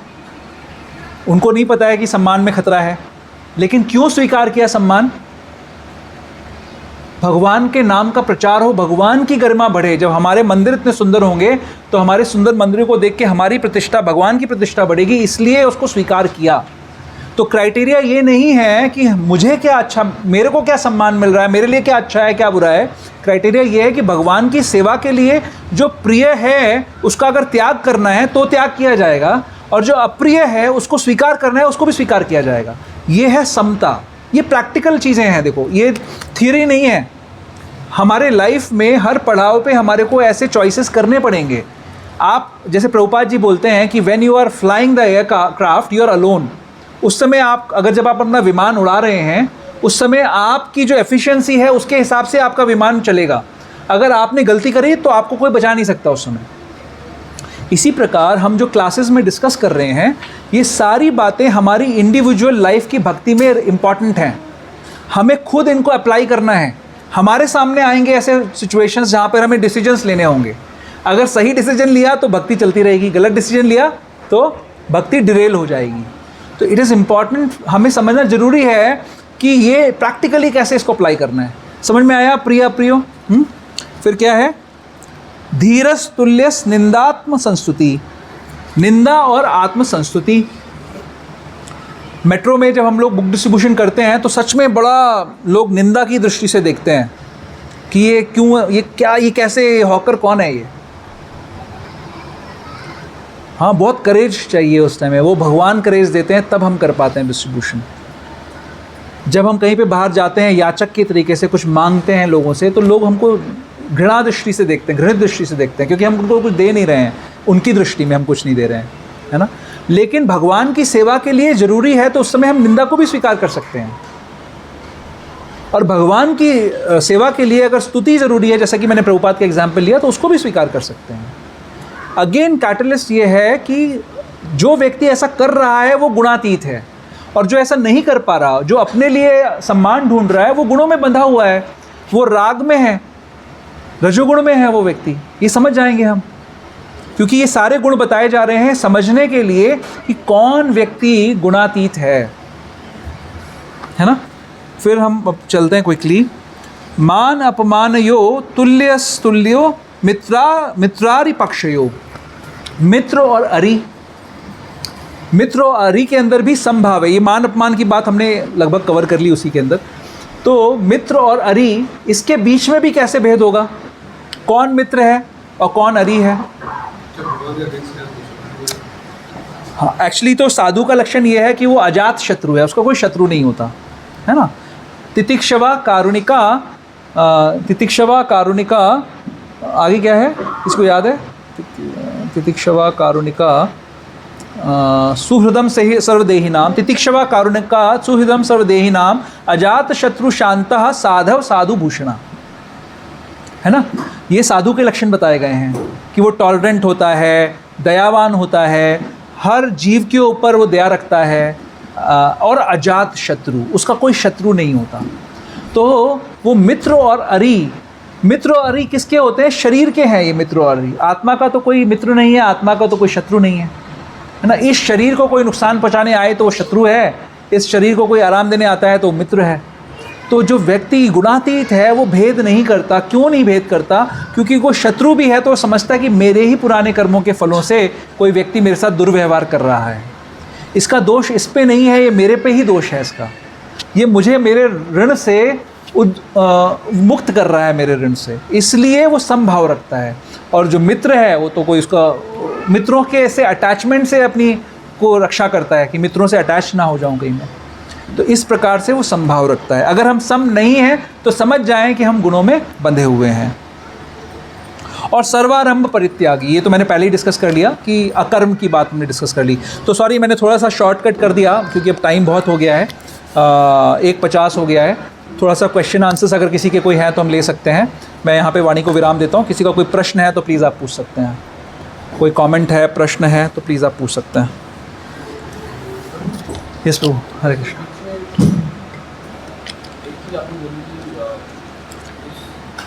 जीवन में हमारे जो भी परिस्थिति आती है, सुख दुख, हमारा कोई कंट्रोल नहीं होता। तो जो हम जो कर्म करते हैं उसके हिसाब से अभी जो हो रहा है उस पर कोई कंट्रोल नहीं है। आपका प्रश्न है कि जो कंट्रोल, मैंने ही कहा कि कोई कंट्रोल नहीं होता।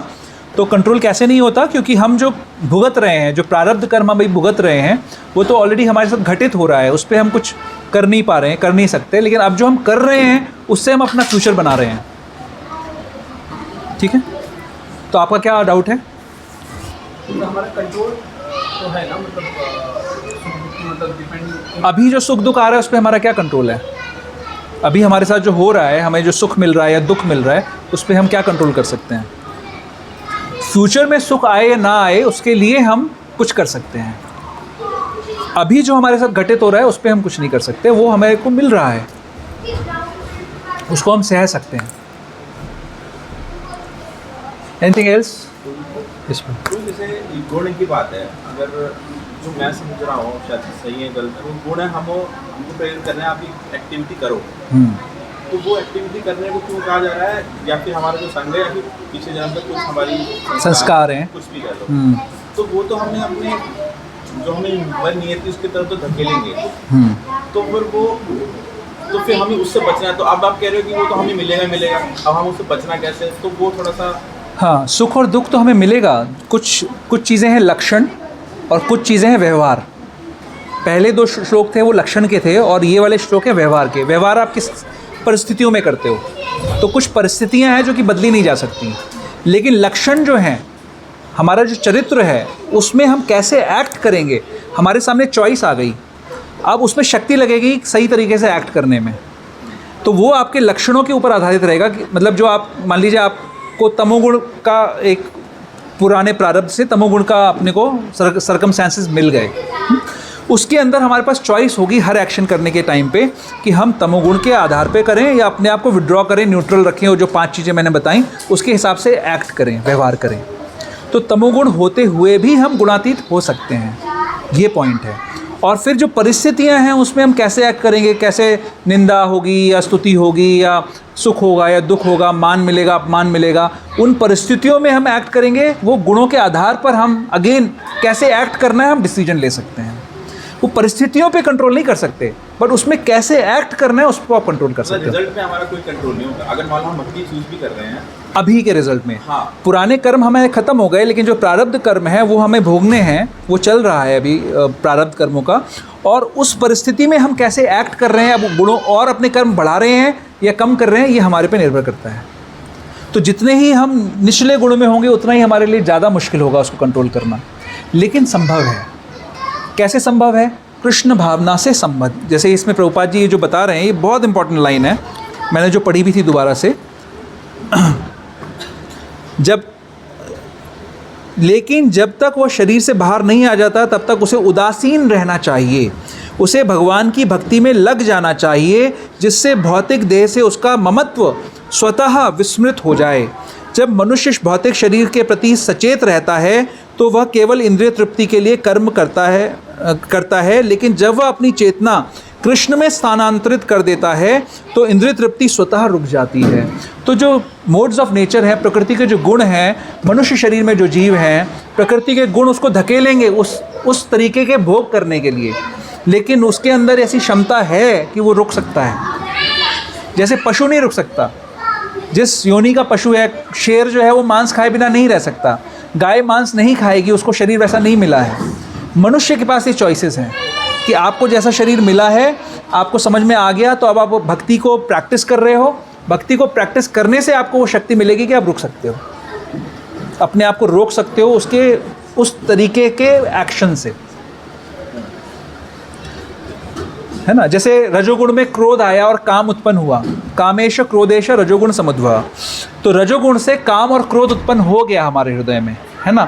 लेकिन अगर हमने उस समय रिकॉग्नाइज किया कि ये गुणों का प्रभाव मुझ पे पड़ रहा है और मुझे इस समय इस प्रभाव से बचना है और मैं क्या कृष्ण कॉन्शियस एक्टिविटी करूं, तो बचाव हो सकता है। या तो किसी दूसरे वरिष्ठ भक्त के इंटरवेंशन से, या किसी वाणी से, या किसी कीर्तन से, या किसी नाम से हम बच सकते हैं।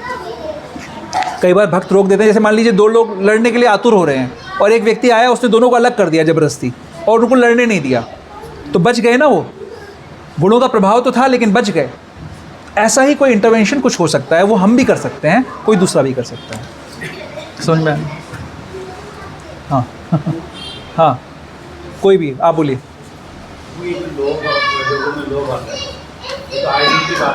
हाँ जी, काम चल रहा है, लेकिन लोग आए दिन कोई ना कोई मिलता रहता है। जैसे ही वो लोग मिलता है तो उसके लिए मेहनत थोड़ी करनी पड़ती है, उससे कुछ दिखता है, प्राप्ति है और होती है, हुई भी है। तो उसको कैसे अवॉइड करें? अगर वो हमारा लक्ष्य के सामने अगर कोई चीज़ रोड़ा बन रही है, हमारे लक्ष्य, जैसे मान लीजिए कि लोभ आया और हमें किसी चीज़ की प्राप्ति के लिए बहुत अधिक परिश्रम करना पड़ रहा है ना, और उससे हमारी भक्ति बाधित हो रही है, तो वो लोभ हमारी भक्ति को खा रहा है। और भक्ति बहुत इंपॉर्टेंट है, बड़े मुश्किल से हमें मिली है, तो अगर उस लोभ की वजह से भक्ति छूट रही है तो उस पर बिल्कुल भी एक्ट नहीं करना चाहिए। और लोभ तो हर परिस्थिति में ख़राब है। हमारे जीवन यापन के लिए हमें जो प्रयास करना चाहिए, जितना ज़रूरी है उतना हमें ज़रूर करना चाहिए, और वो अगर हम उतना ही प्रयास करें तो ठीक चलता रहेगा गाड़ी। लेकिन लोभ का मतलब ही ये है कि जितनी आवश्यकता है उससे ज़्यादा हम चाह रहे हैं और उसके लिए हम प्रयास कर रहे हैं। एक तो होता है आदमी की परिस्थिति ऐसी है, और एक वो आउट ऑफ द वे जाकर भाग रहा है चीज़ों के पीछे। तो परिस्थिति में जिसमें हम हैं, स्थाने स्थिता, उस परिस्थिति के हिसाब से जो कार्य करना हो उसको करना चाहिए, रिजल्ट के प्रति आसक्ति नहीं रखनी चाहिए। लेकिन जीवन को पालने के लिए मुझे तो लगता है कमी है जो कि बताया। वो लगता है कम है या वो वाकई में कम है, ये कौन समझाएगा? ये हमारी जो परिस्थितियों में हमें जन्म मिला है, जिन परिस्थितियों में हम रहे हैं, अगर हम उतना ही मेंटेन कर पा रहे हैं तो वो सफिशिएंट है। उसको बहुत ज़्यादा ओपुलेंट बनाने का प्रयास नहीं करना चाहिए, क्योंकि अगर हमारे भाग्य में नहीं है तो हमें नहीं मिलेगा।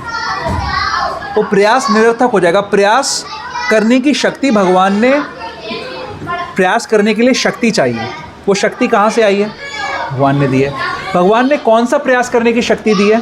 भक्ति का प्रयास करने के लिए। उस शक्ति का दुरुपयोग करके हम प्रयास कुछ और चीज़ के लिए कर रहे हैं, वो नहीं होगा। जैसे मैं आपको उदाहरण दे रहा हूँ, अभी आपके बेटे को पेट की समस्या हुई थी, उस समय वो अच्छी चीज़ें नहीं खा पा रहा था, है ना। अब मैं सोचूं कि सुनील प्रभु तो कुछ दे ही नहीं रहे अपने बच्चे को, मैं इसका भला करूंगा जाके और मैं उसको अच्छी अच्छी व्यंजन खिलाने के लिए दूंगा, तो ये सोच तो मूर्खतापूर्ण सोच है ना। जो पिता है वो जानता है कि किसको क्या मिलना चाहिए। उस पिता ने हम सबके लिए कोटा निर्धारित करा, ये सोच के कि हम किस स्थिति में अच्छे से रह पाएंगे, क्या चीज़ों हमें नहीं मिलनी चाहिए।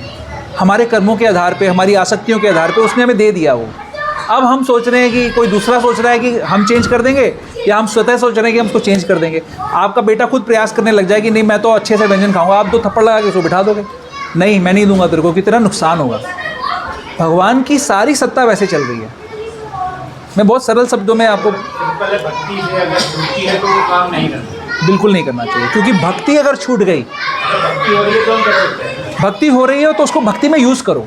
हाँ, वो तो करता ही हूँ, हाँ वो है ही, हाँ। तो होना ही है। और भक्ति कितनी हो रही है? हाँ, वो है। भक्ति पहले जरूरी है। भक्ति कितनी हो रही है? क्या वो सफिशिएंट हो रही है? क्या सिर्फ हम जितना हम कर रहे हैं वो सफिशिएंट है? क्या हमारा लक्ष्य उससे मिल जाएगा?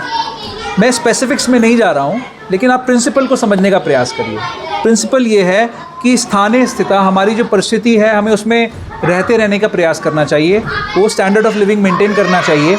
उसके लिए जो करना ज़रूरी है वो करना चाहिए, और उससे अधिक करने की आवश्यकता नहीं है। उससे अधिक समय है, शक्ति है, वो भक्ति करने में लगाइए। और प्रार्थना करिए कि भगवान हमको और ऐसी सुविधा दे कि हम और अच्छे से बंधनों से मुक्त होकर भक्ति कर पाएँ पूर्ण रूप में। ठीक है,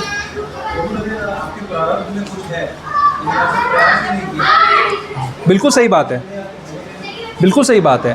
प्रारब्ध में जो है उसके लिए लेकिन अत्यधिक प्रयास करने की आवश्यकता नहीं होगी। जो प्रारब्ध में है उसको प्राप्त करने के लिए, आप समझ रहे हैं, वो आपको मिलेगा अपने आप।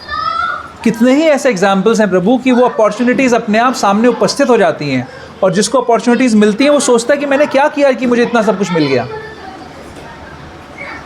इसके विपरीत ऐसे बहुत सारे लोग हैं जो दूसरों को देखते हैं कि हाँ इसको मिल गया, मुझे भी मिलना चाहिए, और उसके लिए वो प्रयास करते रहते हैं। उनके प्रारब्ध में नहीं होता इसलिए उनको नहीं मिलता। तो इसका निर्णय कैसे होगा? या तो भगवान का नंबर और फ़ोन नंबर मोबाइल में पूछ ले, भैया ये है कि नहीं बता दो, मैं उसके लिए करूँ या ना करूँ। ऐसा तो है नहीं। तो हमें क्या करना है? भगवान ने बोला फॉर्मूला सिंपल है, निरर्थक अधिक प्रयास मत करिए। अपने प्रयासों को, अपनी शक्ति को उस प्रयास के लिए लगाइए जिसके लिए मैंने शक्ति दी है, जो कि है भक्ति।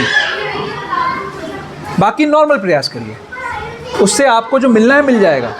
भगवान अपने आप अपॉर्चुनिटीज़ वैसी देंगे। मैं निष्क्रिय होने के लिए नहीं कह रहा हूँ एक बार भी, मैं साधारण नॉर्मल प्रयास करने की बात कर रहा हूँ। लेकिन आज की एजुकेशन सिस्टम हमें ये सिखाती है कि आप खुद के मालिक आप हो, आप जो चाहो वो कर सकते हो, इसलिए बहुत अधिक प्रयास करो तो आप सफल हो जाओगे।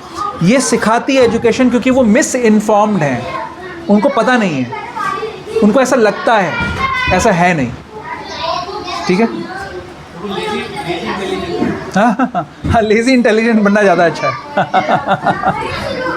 लेकिन अभी आप कंफ्यूज मत कर लोगों को। हाँ, जब गुण हम पे हावी होते हैं गुण हम पे हावी होते हैं। हरि बोल, पीछे शांति। तो अक्सर 99% मैं तो गुण के उसमें आ जाता हूँ और उसके अनुसार ही काम करता हूँ। हाँ, सभी तो उसके बाद हमें ग्लानि होनी चाहिए नहीं चाहिए? ग्लानि एक नेगेटिव कॉन्सेप्ट है।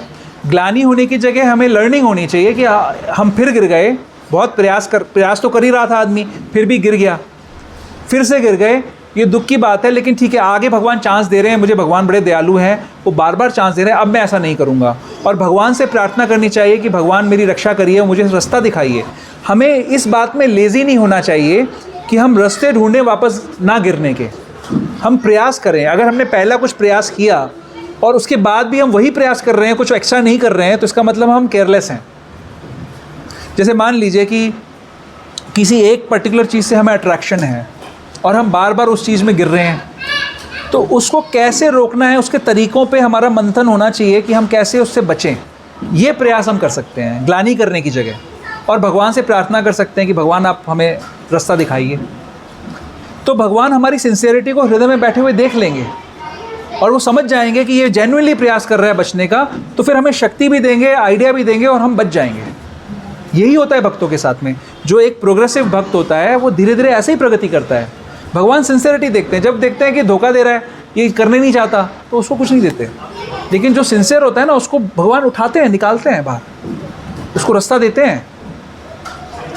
भगवान हर समय हर क्षण हमारा साथ दे रहे हैं, इसमें कोई दो राय नहीं है प्रभु। और हमारी सिंसियरिटी को देख के हमें शक्ति भी देते हैं, हम बच भी जाते हैं। लेकिन गिर गए तो कोई बात नहीं, गिर गए तो पुराना जो आज कितने 2:04 हो रहे हैं 3 तारीख के 3 मई 2026 के, इससे पहले जो कुछ किया उस पर ग्लानि करने का कोई फ़ायदा नहीं है प्रभु। जो हो गया, गलती करी ठीक है, लेकिन अब हमें कोशिश करनी है कि गलती दोबारा ना हो। बहुत कोशिश करनी है, फिर भी कभी हो सकता है हो जाए, बट भगवान इतने दयालु हैं कि फिर भी हमें चांस देंगे। लेकिन होगा क्या, प्रॉब्लम क्या होती है कि जितनी बार हम गिरते हैं दूसरी बार उठना उतना मुश्किल होता है, हमारी शक्ति बहुत लगती है फिर उसमें। तो कोशिश करो कि गिरे नहीं। गिरेंगे तो बहुत मुश्किल लगेगी उठने में, टेस्ट कम हो जाएगा, भक्तों के संग में जाने का मन नहीं करेगा, ये सब होता है फिर। जब हम इस तरीके की गलतियां करते हैं तो भक्ति से मन कम हो जाता है, भक्तों के बीच में जाने का मन नहीं करता है, सेवा करने का मन नहीं करता है। तो जो इलाज है, हम हॉस्पिटल पहुंचेंगे नहीं तो इलाज होगा कैसे? इलाज नहीं हो पाएगा, फिर तो बीमारी बढ़ती चली जाएगी। ये प्रॉब्लम होती है। समझ गए आप यहाँ तक की बात? हाँ, तो फिर आप बोल रहे हैं कि डिस्टर्ब नहीं है। हाँ, डिस्टर्ब इसलिए नहीं हो कि उससे कुछ फ़ायदा नहीं होगा। और ये जो गुणातीत व्यक्ति का लक्षण है ना, वो ये समझता है कि मैं एक्चुअली कुछ नहीं कर रहा हूँ, ये गुण ही मेरे पे हावी हो रहे हैं, और इसलिए वो गुणों से बच जाता है। डिस्टर्ब होके क्या होगा? डिस्टर्ब होके आप डिप्रेस हो जाओगे, और हो सकता है आप ये सोचो कि ये भक्ति मेरे बस की चीज़ नहीं है, मैं नहीं कर सकता, इस जीवन में मैं नहीं कर पाऊँगा, अगले जीवन में देखेंगे। ये गलत है ना, ऐसा नहीं है। हम अपनी केयरलेसनेस को कुछ और वो दे रहे हैं, दिशा दे रहे हैं। ओके, और कुछ? यस प्रभु।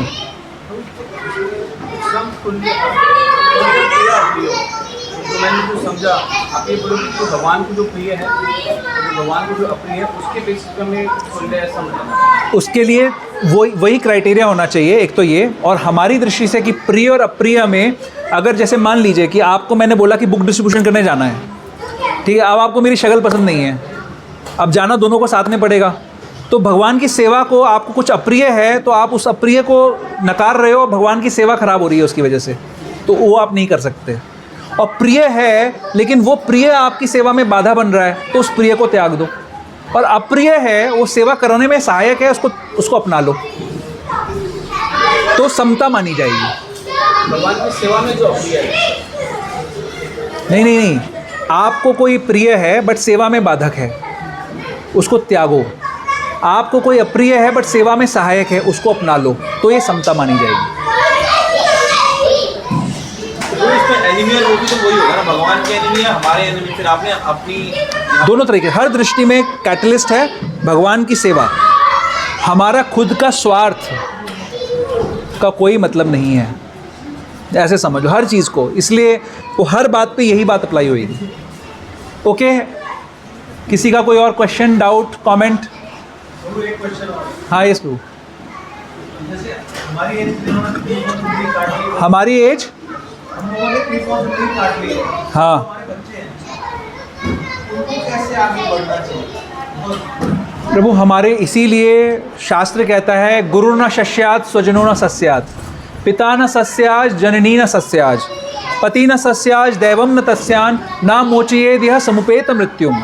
हमें गुरु, पिता, माता, पति, संबंधी और देवता बनने का अधिकार नहीं है जब तक हम अपने परिजनों को जन्म मृत्यु के चक्कर से ना छुड़ा सकें। इसलिए हर पिता और हर माता को ये संदेश सुनना चाहिए ताकि वो अपने बच्चों को ये संदेश दे सके। जीव सब इंडिपेंडेंट हैं, वो अपना निर्णय खुद लेंगे, लेकिन अगर माता पिता ने बताया नहीं तो उनकी गलती है। माता पिता ने शिक्षा दी है, उसके बाद जीव अपनी मर्जी से कुछ भी कर सकता है। भगवान ने सबको इंडिपेंडेंस दी है, लेकिन हमें पता होना चाहिए और फिर हमें बताना चाहिए। तो आप सही रास्ते चल रहे हो। हाँ, कॉम्पिटिटिव जमाना है, अगर आगे बढ़ना है, बच्चा अगर भक्ति की तरफ प्रवृत्ति करेगा तो फिर वो आगे बढ़ नहीं पाएगा और अपने साथ वालों के से पीछे रहेगा। प्रभुपाद जी इस चीज़ का उत्तर देते हैं कि बंदर जो होता है अल्ट्रा एक्टिव होता है ना, एक डाल से दूसरी डाल भागता रहता है, हर तरीके के काम करता रहता है। आज का समाज अनफॉर्चुनेटली बंदर की उछल की कूद को डेवलपमेंट बता रहा है, बट वो डेवलपमेंट बहुत क्षणिक है प्रभु। जैसे मैंने अपना करियर शुरू किया 25-26 साल पहले और उसी दौर में सब चल रहा था, तो उस समय भगवान की कृपा से मुझे तो खैर पता था, मेरे माता पिता की ऐसे शिक्षा थी तो मुझे आइडिया था इसका, नॉनसेंस को इसमें मैं पढ़ा नहीं कभी भी। लेकिन सारा संसार ये सोचता था कि ये प्रगतिशील दुनिया हमेशा ऐसी चलती रहेगी और अगर आप इसमें नहीं पार्टिसिपेट करोगे तो आप किसी काम के नहीं रहोगे। अब यही लोग कह रहे हैं कि इस दुनिया का कोई आगे और शोर है नहीं, अभी जो कोर्सेज़ लोग कर रहे हैं उनको जॉब्स मिलने वाली नहीं है, दुनिया ऐसी नकारा होती जा रही है। तो उनको पता नहीं है, उस इल्यूजन से बचाने के लिए जैसे करना क्या चाहिए माता पिता को, अपने बच्चों को ये सिखाना चाहिए कि पीयर प्रेशर में मत आओ। अगर कोई किसी चीज़ को डेवलपमेंट कह रहा है उसको डेवलपमेंट मत मानो, डेवलपमेंट की परिभाषा समझो। सिर्फ पीयर प्रेशर में आके कोई एक्शन मत लो, क्योंकि वो सारे लोग दुखी हैं जो इस भाग में भाग रहे हैं। सुखी कौन है? शांति से कौन जीवन जी रहा है? सुखी वो हैं जो दुनिया में सही से समझ रहे हैं हर चीज़ को, वो सुखी हैं। तो हमें अपने बच्चों को सुखी बनाना है। आजकल पेरेंट्स अपने बच्चों को सुखी ना बनाकर सक्सेसफुल बनाते हैं और उनको दुखी कर देते हैं जीवन भर के लिए। वो मत करिए। मुझे पता नहीं कितने लोग वापस आएंगे इस क्लास में लेकिन सिद्धांत तो यही है प्रभु। हाँ ठीक है, ओके, आर वी डन? हरे कृष्णा। श्रील प्रभुपाद की जय।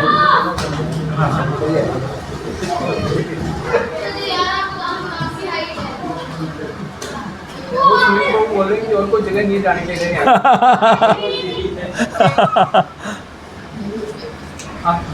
मेरा एक ऑनलाइन भक्तों से एक अमित बंसल जी आते हैं। अमित बंसल कोई जानते हैं? बहुत बार से मैं देख रहा हूँ आप आते हैं। अगर आप अपने आप को अनम्यूट करके इंट्रोड्यूस कर सकें।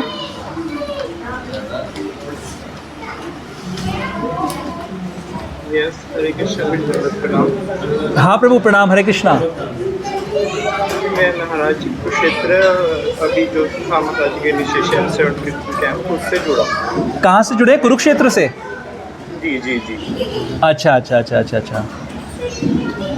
केशवानंद के ग्रुप से हैं? नहीं पूरी तब साहिल जी ने मेरे को इंट्रोड्यूस किया था, वो भी सीए हैं उन्होंने। किसने किसने? साहिल प्रभु ने। अच्छा अच्छा अच्छा। हाँ हाँ हाँ हाँ राइट राइट। उन्होंने शायद बात भी करी थी मेरे से। आपकी बात, आपसे मिले भी थे ना हम कुरुक्षेत्र में? जी जी जी। हाँ अब मैं पहचान गया। Okay okay, thank you for joining. मुझे बड़ा अच्छा लगता है, इसलिए कोशिश करता हूँ जब भी हो सके। जी जी, you are most welcome, thank you. तो ठीक है, अब हम लोग एक माला जप करेंगे और फिर उसके बाद एक भजन गाएंगे, सुंदर भजन। तो आप लोग अपनी माला निकाल लीजिए।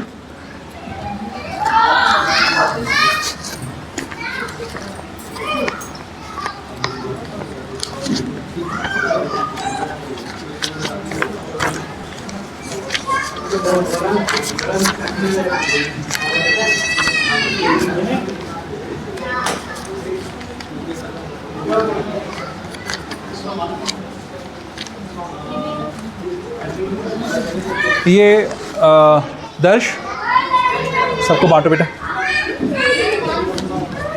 और मैंने भक्ति वृक्ष ग्रुप पे एक भजन भेजा है, संस्कृत का भजन है, रूप गोस्वामी वाला, वो आप लोग निकाल लीजिए प्लीज़, हम वो भजन गाएंगे। पहले चैंटिंग करनी है। हाँ पहले चैंटिंग करनी है, पहले वो मैं 10 नाम अपराध वाला जो पढ़ेंगे एक बार। वो तो बहुत पहले भेजा था आपने। आज भी भेजा, अभी भी भेजा, दोबारा भेजा, वर्ड फाइल भेजिए एक।